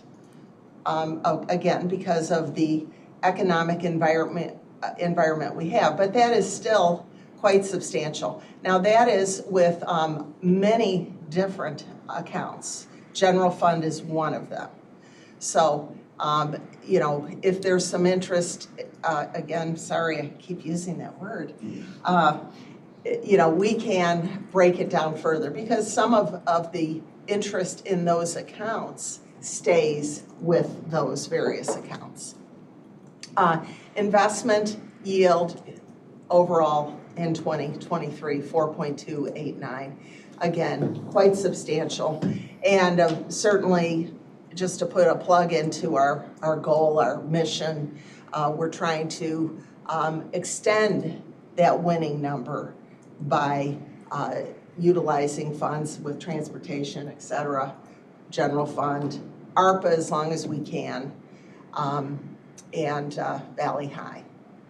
And then finally, I also wanted to share with you the opioid fund balance. Now that has gone down about 100,000 since then, but that is the 2023 that we've received. And certainly Carrie can provide additional information on that, myself, in terms of that settlement money. And then I also wanted to tell you, you know, we're paying our way as well. We are frankly not seeing numbers that are covering all of our expenses, but at the moment we have pretty substantial balances that allow us to cover our costs. So what we're covering with our revenue streams in the treasurer's office is several head counts, one in passport and another in automation. So that is you know, the income, quote, the income statement at a very high level of what is happening in terms of what the county does. And I want to say one last thing as it pertains to revenue, and that is that as a government entity, we're in a unique position. And by the way, you notice I didn't put sheriff up there because nothing happened in 2023, but there's another revenue stream. We at the county are in a unique position to actually generate income. And that is something you should be proud of, because that allows you then to manage that levy more effectively and offset the cost of running a high caliber county government, which is certainly what we do here. So, you know, my attitude, I'm always saying to my staff, hey, how can we deliver exceptional customer service, and how can we make money? And then also, certainly, how do we cut costs? But how can we make money? Because our office is in that position. But there's other parts of county government that also are in that position. And that helps all of us, you know, look a little better, because we can leverage our abilities in such a unique way. So, I have one more slide, but before I go to that, and it's a different conversation. Are there, any questions or input for me to take away? I just think that 12.6 is remarkable. Yeah, yeah. That's remarkable. It really is. And we've been fortunate to have, what I call clients, like transportation, like administration, Valley High, who have increased the amount that they have been, or even came out of, transportation is our new portfolio. And they've come in with funds that are gonna generate money that literally is gonna build bridges. It will, we generated enough last year to build a bridge, so. Go ahead, Larry. Well, Terry was first. That's okay. I'm not sure if I'm asking this correctly, but what I wanted to ask you is when you look at the revenue streams from 2023 and you look back at the numbers that we were using when we were voting on the levy for the budget last year, were all of the revenue streams that have actualized, were they included in what we were using at that time? I believe Or were so. some I believe so, understated? yes, I believe so. Were there any that you think were understated from what it actually is? No, I think Carrie and I pull our numbers from the same kettle of fish. In each of your positions, you have a unique perspective in how you want to ensure the financial integrity of county is maintained. Thank you. Yeah, thank you, Terry. Are we collecting interest on the opiates? Yes, we are. Yes, we are. Yes. And in fact, that number reflects that interest. Yes. And Larry, as I mentioned before, we've been +5 and somewhere around 5.3 we're getting close to a year. It's probably 7-8 months. Yeah, so far the Fed's working our way because it's based on the Fed funds rate minus 15 basis points. By the way, I do want to put a plug in from a collateralization standpoint. I know that's always in the back of your head. I know it is. Hey, what's our protection?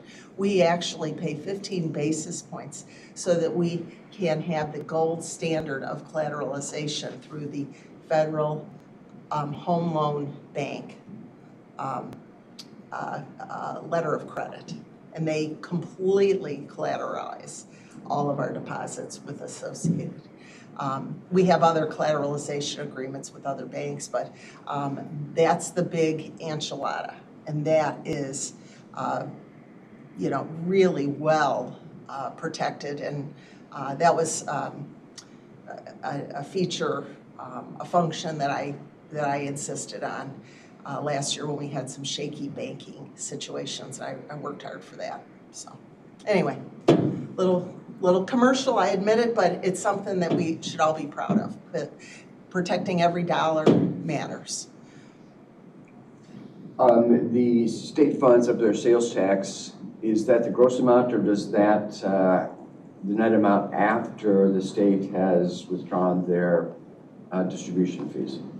That is, and I'll answer it this way.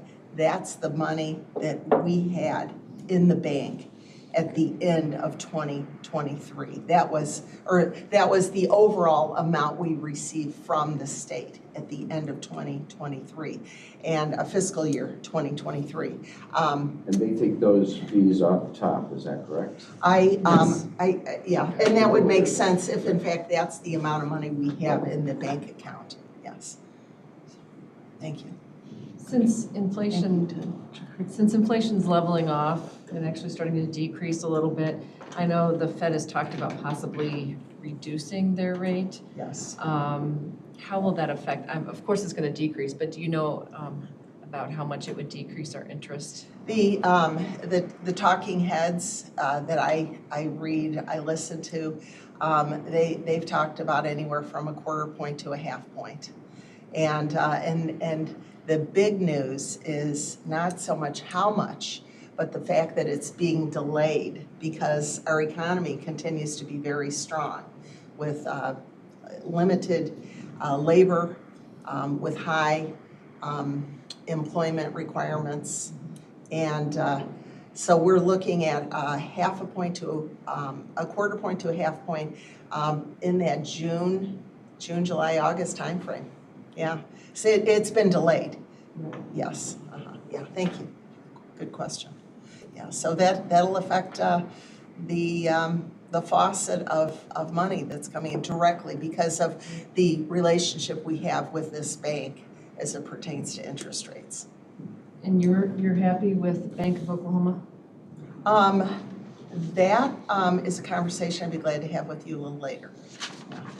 They've done a very nice job for us, and we're very happy. And at the same time, we have a very, very large portfolio that has been growing. And it's my job to always look out for the county, not to set on our laurels. So at this point, I'm very happy with them, and today is today. I guess I asked that because I had spoken with people in previous years about, kind of trying to invest that more locally. Yes. Nothing against BOK at all, it's just, yes, it would be nice to have local. Well, let me say this, and I've been very open about this to my various colleagues that I serve and I serve with, and that is that we will be, without question, issuing an RFP for our investment management firm next year. Right now, I swallowed a tiger in terms of the tax bill and the new online interfaces that we're building. And so we're really doing great, but I couldn't have done more than one RFP. Yeah, I always eat more than I should. What is it? The eye's bigger than the stomach type thing. Yeah, so it's been kind of crazy. But next year is absolutely going to be part of the equation. But we're always going to look for the best deal. Who's going to serve us the best? Who has the resources, the experience, the access to a diverse investment portfolio options, and the best agreement. So, and other, but those are certainly part of it. I'll keep you posted on what we're doing, and any input you want to make, I'd love it. Great. Yeah, thank you. Good job on the tax bill, by the way. Yeah. Oh, thank you. Thank you, Kelly. Anything else? Okay, thank you. Okay, thank you. And should I even bother with this? I mean, but they have Yes. the information. Yeah, what's your next slide? Yeah, what's your? You want to see this Oh, other slide? just give us your slide. All right. Thank you, Teresa. Okay, so Carrie asked me to do this. Well, I think this leads into the quarterly stuff we're gonna talk It about in a does, minute. yes, yeah, that's true, and I'll not be here for that. That's but- fine. Okay, so feel free to provide the narrative.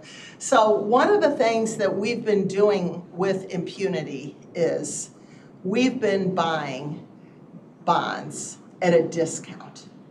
And you see here an example in which we're buying a $100,000 bond and we aren't paying $100,000 for it. Now it's paying us interest per $100,000, but we are not paying that much.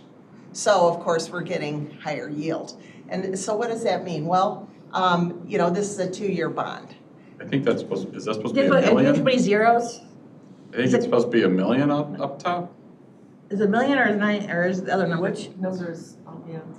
So a $100,000 bond, buying it for $992,000. Oh, yeah. Yeah, that's why my numbers were off, yeah. Guys, don't do presentations early in the morning. It's 92,000. Or late at night. Anyway, yeah, okay. Well, anyway, sorry, guys. It's $1 million bond. You know what, you guys, I need to have you review my work before I present it to you, Yeah, thank you. So in any event, what we see is the end result in a 2-year period is we have some significant capital appreciation. We have that 3% on a 2-year interest yield. We have a total return of $14,000. And what that ends up yielding us is something like a 7% yield. And that is because we bought it at a discount. Now you can do that now. That will change. And for perspective, Glenda did a very good job with her investing, but she couldn't buy them at a discount. She had to buy them at a premium. So now you're getting far less in your return. And we could go into greater detail on that, but the point is that what we reflect in the bank account and how we report on this is what Carrie's gonna talk about. But the returns do not hit the bank account immediately, but from a financial reporting at the end of the year, we will be taking that accreted income and reporting on it. And I've talked to the auditors about that with Carrie, and that is the approach that we're going to be taking. And that is fundamentally general accepted accounting practices.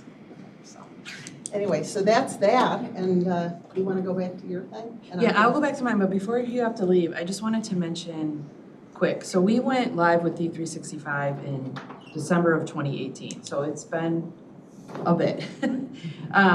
And one of the things that we never got fully implemented was the bank reconciliation process within D365. And there was multiple reasons, but it's been kind of on our list to have done. So when Donna took office, that was one of the things I brought up with her. They're doing their reconciliations, but it was outside of the system.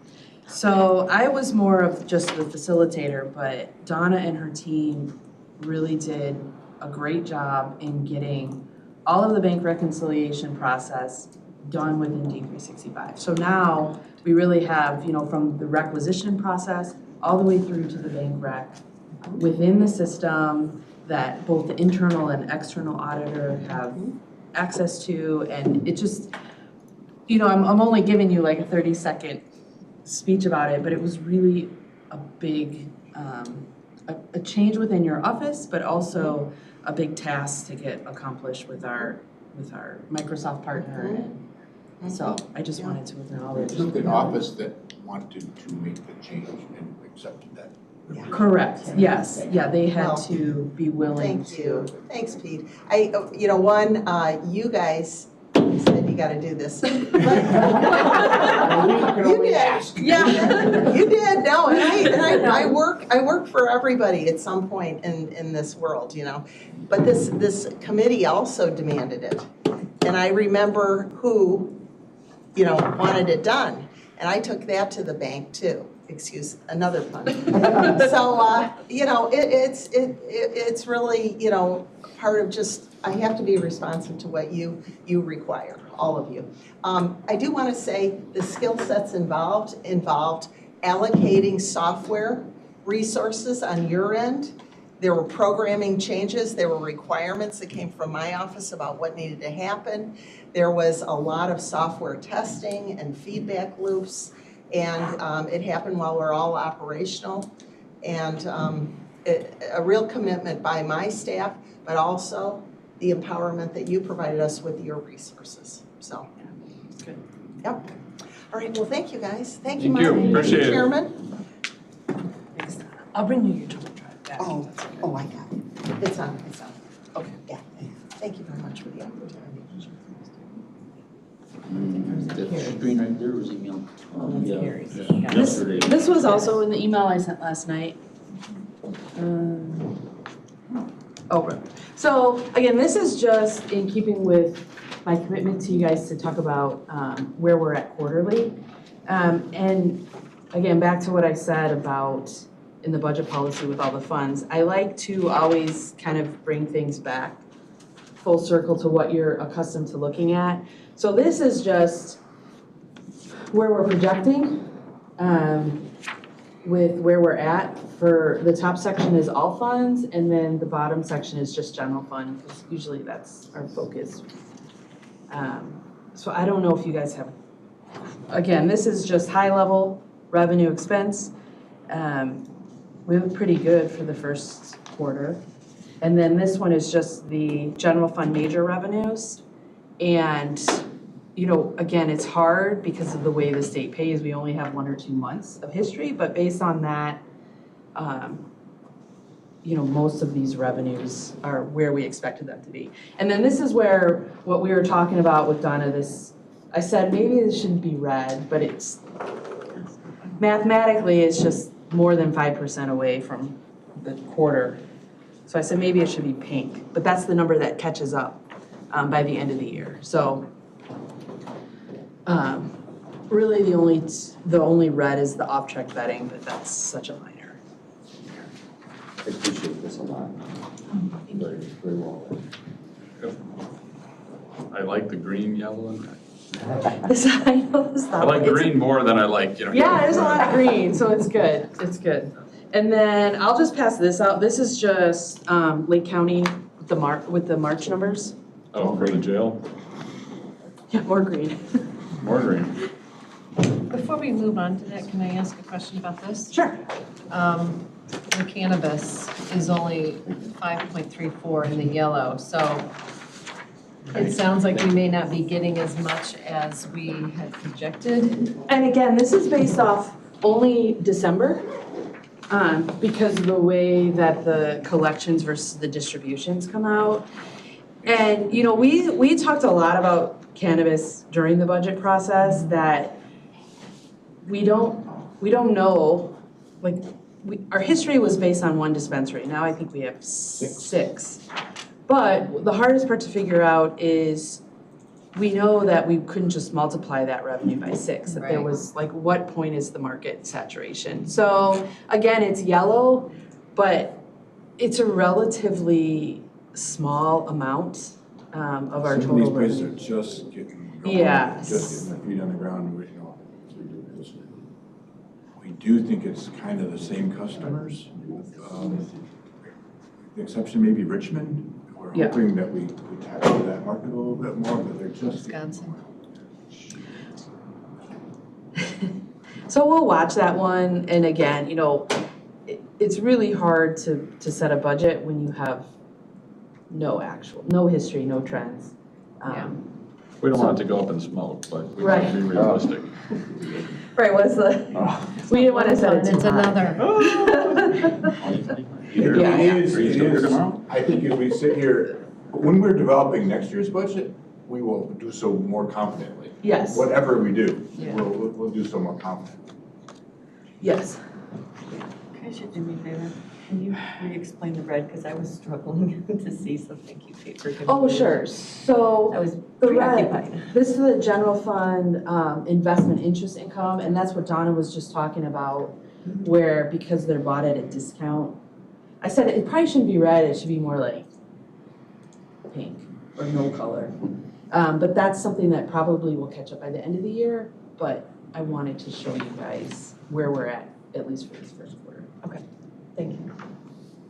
Can you, real quick, just as you're talking about this, I've had a couple of phone call conversations regarding the mental health tax and the lag that they will see as far as it implements July 1st, but actual stream of money going to them through us from sales tax will be not actually hitting them until September. Yeah, September. we met with them yesterday to talk about that a little, you know, how, I guess, one, their cash flow is gonna be different because it's going to be at a 2-month lag, and it's gonna be monthly versus 2 Two large times a year, chunks, right. twice a year.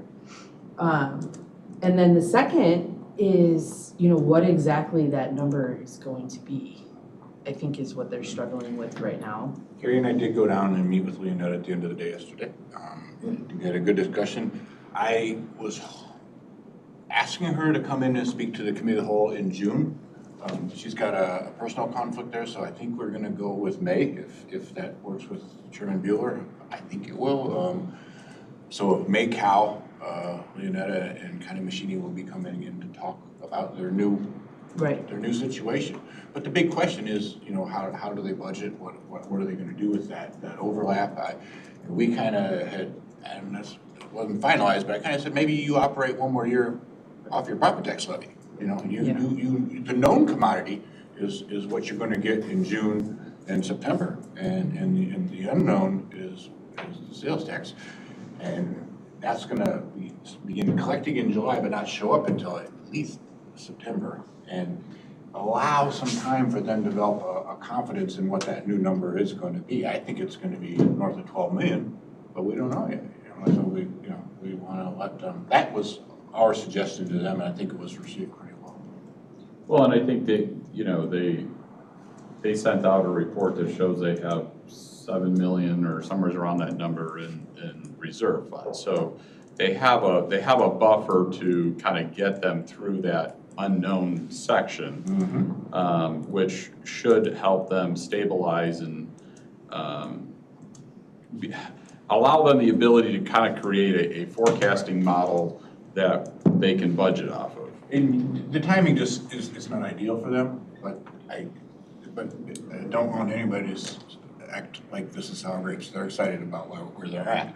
But they've got to put out a notice of funding availability in June and get applications in, make decisions in October. Well, by October, they will receive maybe 1 month of sales tax. And so that was my suggestion to them, just operate as you have been for 1 more year and build some confidence in what's going to come in. And then, for 14 months from now will be different. So just real question to what you said, the 7 million, what does that represent in terms of number of months? I don't. Well, if they're operating, I mean, their total operating budget was 12, I think. They had 10 point something from us, and then they had cannabis money, they had some, I'm trying to go from memory here. Or opiate, that's what it was. They'd like some cannabis. Yeah, well, okay. Okay, I'm just trying to figure out. So, I mean, if their budget overall expenditure was 12 million, then. Oh, okay, so that's 7 months. Yeah, 7 right. months, that's all, yeah, you're right, that was. Give or take, I mean, I'm going from memory here. Yeah, it's 7 point something is there. But given the situation, that's not a bad place to be in. Right. It gives them that flexibility to be able to operate, so that's all my point is. Yeah. All right, you want to talk about this at all? Your other green? I thought they were orange though. Nah. Orange is the degree. I mean, unless you guys have questions, it's just, I mean, they had a few days, I think, where they were under 150, but otherwise it's, wow. That's. We're maxing out at 150, right? That's gonna be the max. 150 is the contractual. Yeah, they have gone up as high as 152 on some nights. And we seem to be able to accommodate. Recently, they've been dancing around 148. So the only question I have is because now I'm seeing, this approaching 1 million pretty rapidly. And after hearing, kind of what took place over in Lake County and what revenue stream they have to pay this, do we have any update on where they're going? Lake County Board did vote to make the first quarter transfer. Right. From personnel to contractual. And I don't think there was a lot of resistance by the time we finally got there. And there's an expectation that's going to continue throughout the year. Okay, but they're going to do it by quarter. So what information do you have that you're questioning? It's not like I have some special information. No, but I thought you had something. That amount, I believe, was 1.6, 1.5, something like that. So, at the burn rate here. But they had some money already in their contractual. They have north of 7 million in their contractual. Oh, we aren't the only thing they are contracting. Correct. But yeah, there was, remember, absent any movement from the Lake County Board, we were anticipating kind of them being out of money by mid-year to pay us. Okay. So we bought at least 3 months with this first transfer. Okay. But on the other hand, we don't know They when have they bought it, would be up and running with full staff either. No, and again, my conversation with Lake County staff is there is an expectation, that they need to commit to a full year to us to really get to where they want to be on staffing. And that was from their administrator, that this wasn't a quick switch, and it was going to take some time. And they wanted to afford the sheriff that time. I just trying to understand cash burn for them versus revenue stream for us, so. Larry? So what I'm hearing then, we're predicting this to be a one-year situation, or we just can't put that on that yet? I think that my best information is this will run through this fiscal year. I don't think we should anticipate it in fiscal 25. Perhaps it can dribble into 25, but not at a 12-month. Well, didn't Sandra say even if they hired a bunch of people, it would take a good 6 months for them to be up and running? Right. One question, so variable direct expenses, I assume there's no fixed expenses that are? No, it's on the back. It was the same from last month. Just our assumptions for that rate. Right.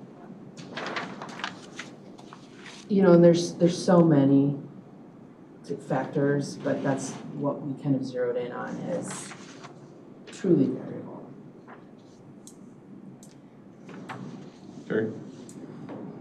Do you have any idea what the net income when we had the ICE contract was? I just wondered how this compared, you know, if you annualize this, it'd be about 2.1 million.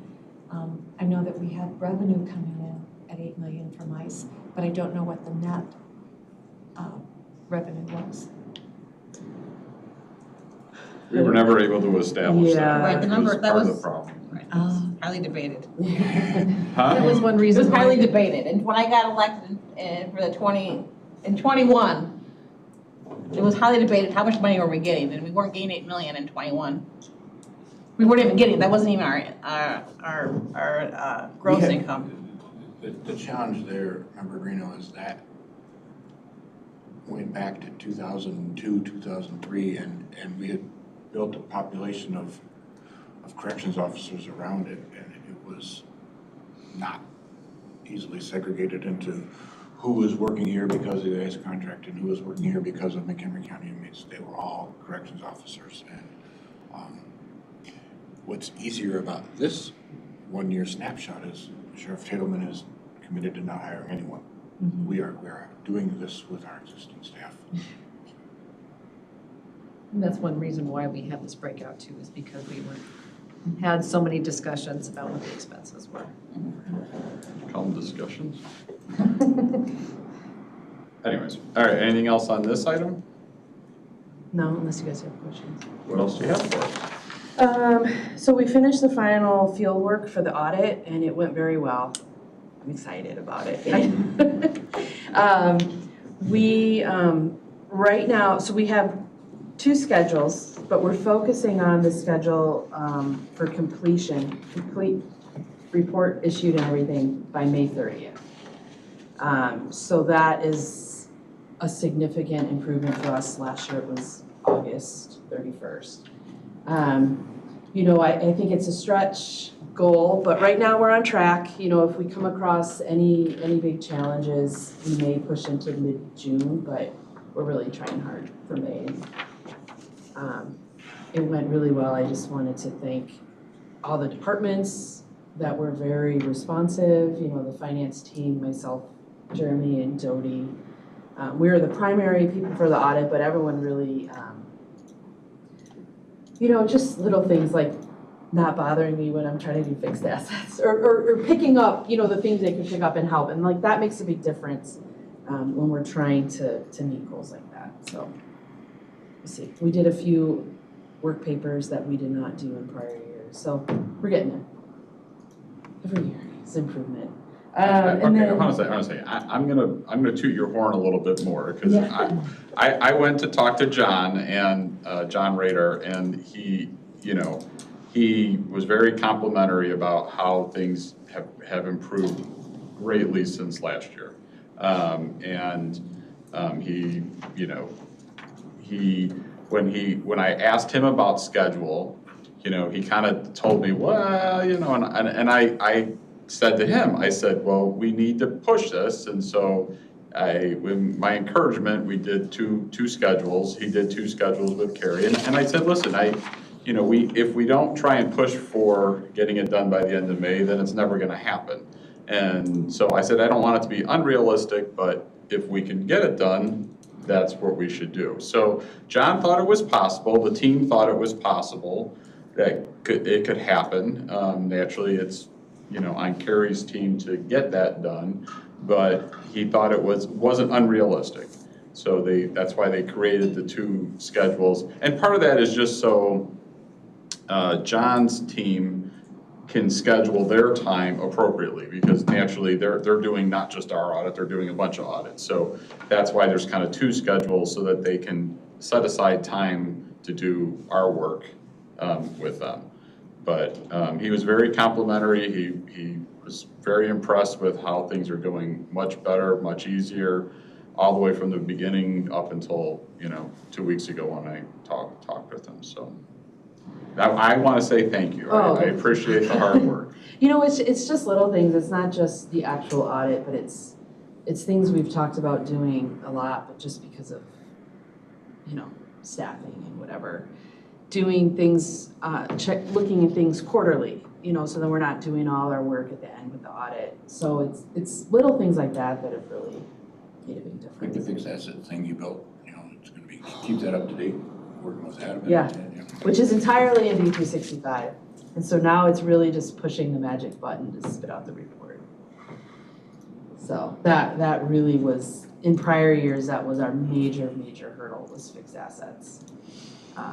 So, yeah, and purchasing has helped a lot because they see things from the very beginning. And so working on a process with them, getting numbers assigned, and then, you know, just, it's one of the things in the system I think is really cool, but I can't tell by you guys. It's like, Well, so back to the nerd thought. So that allows you to, it's like not reinventing the wheel every year is basically what you're saying, because now you've got it there. Populating it. Yeah, so in prior years, well, it used to be just on a spreadsheet.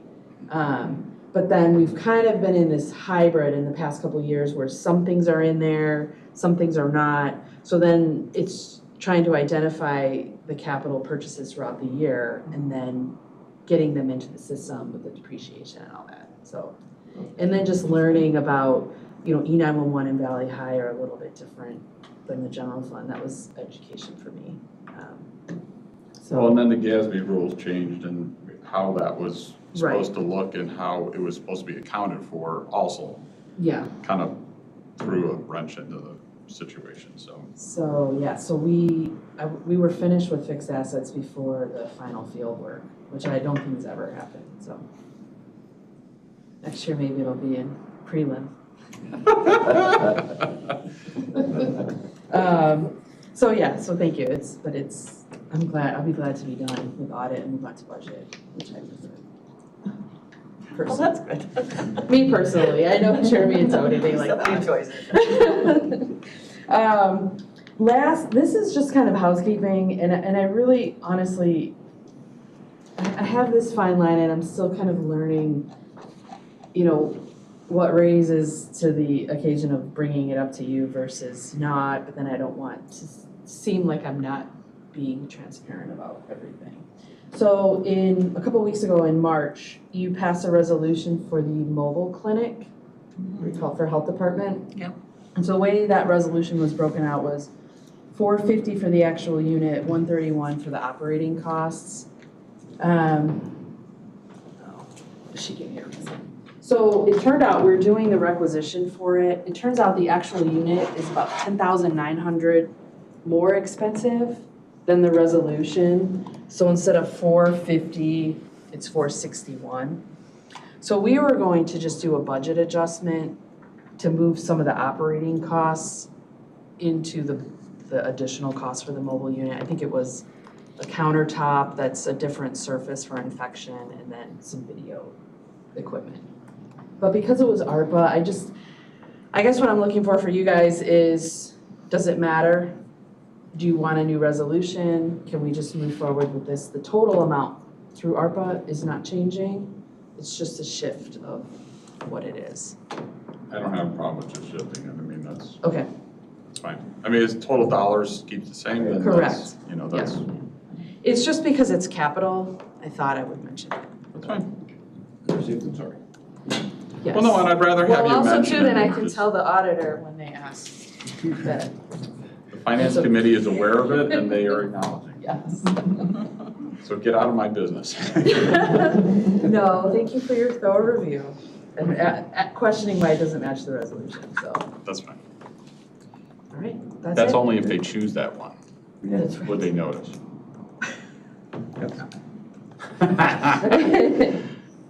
Okay, anything else that you have? That's it. Okay. You guys would be tired of me by now. That's all right, thank you. Never, And Never. are there any questions for Carrie? No, okay. We're on to EDC. I'm happy to say that we're receiving resumes for the new executive director position. We currently have 11 resumes in, and we have the committee that's looking at, the hiring committee or whatever you want to call it, has a meeting coming up here early next week to review those and potentially weed out the ones that are not even worth calling in for an interview. So we can get back to those applicants and then looking at the ones that are potentially viable candidates. Personal opinion, out of the 11, I think we have 2, potentially 3 viable candidates so far. So that's encouraging. We just got 2 more resumes yesterday, so they're still coming in, but yes. Question, are you simultaneously working on the assistant position or is it totally separate?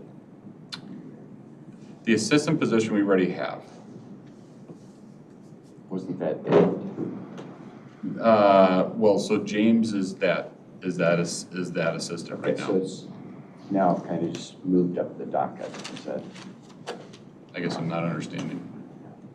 I understood that Ed had left. Correct. Too, and so was that, James was moved up? James was made full-time. Okay. Correct. Okay. Go ahead.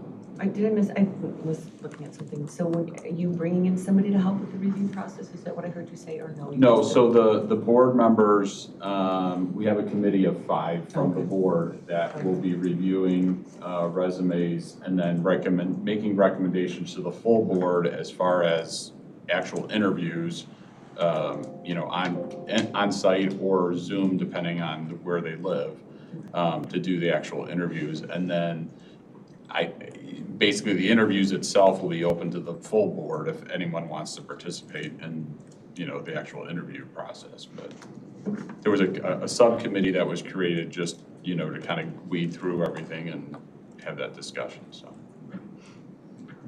Any other questions on EDC? How long is the application pool, deadline open, or is it? It's open-ended. We didn't put an end date on it, and it's basically till filled.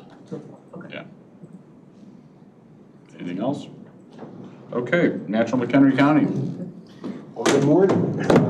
There is a meeting this afternoon. It is going to take place at 2 o'clock as opposed to 3 because they have a lot on the agenda. It's going to be held at the Community Foundation building in Crystal Lake, so 2 o'clock. But there's some exciting things on the agenda. There's going to be the introduction of 4 new board members to fill vacancies. Eric Morimoto is the village administrator of Cary. Donovan Day is a community development director in Harvard. Travis Slepsevich, who's the owner of Holschlag Brewing here in Woodstock, and Brad Ball, who is the president of the Woodstock Chamber. So they're going to join our board. And that's actually a really good testament to the diversity that we try to have on that board, just to get all that input, multiple perspectives to help grow that tourism economy in McHenry County. That's the good stuff. The business, there's going to be a review and hopefully an approval of bylaw revisions. This is something that we've been working on for quite a while, just to update the bylaws. So we anticipate some good discussion there. There's an expenditure policy that has been developed, and that's going to be put before the board, just to give some guidance to the staff on expenditures and how they can go about engaging in the contracts that match up with the budget or spending thresholds, similar to what we have here. The intent, though, is to give a certain amount of agility to the staff to work and operate the organization. There's going to be a good discussion of organizational capacity, basically growing the staff. Because Natchez McHenry County basically operates with really 2 full-time staff and has for quite a while. And over the past few years, it's really flourished as an organization, moving in from just your traditional convention and visitor bureau to more of a destination marketing organization. Requires a lot more. I think the visibility of naturally McHenry County has really expanded. Hopefully you're seeing that. And we see that it's time to spread the wings a little bit.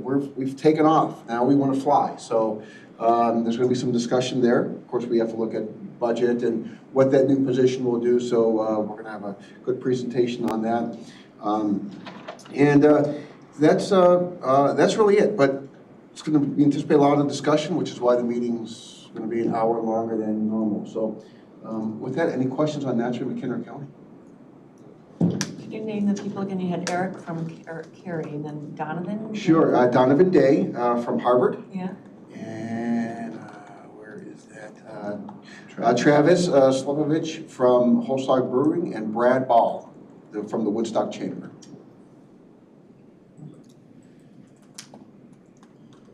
They're actually going to be introduced. These new members will not be voted on until the May meeting. That's the annual meeting on May 2nd by the membership. And then their terms will actually start on July 1st. So that coincides with Natchez McHenry County's fiscal year, which coincides with the state's fiscal year, which is why they're there. So, but you have to go through that process, and so really excited about those additions. Anything else? All right, thank you, appreciate it. Adjournment, I'll entertain a motion to adjourn at 10:48. Terry, Kelly, all those in favor say aye.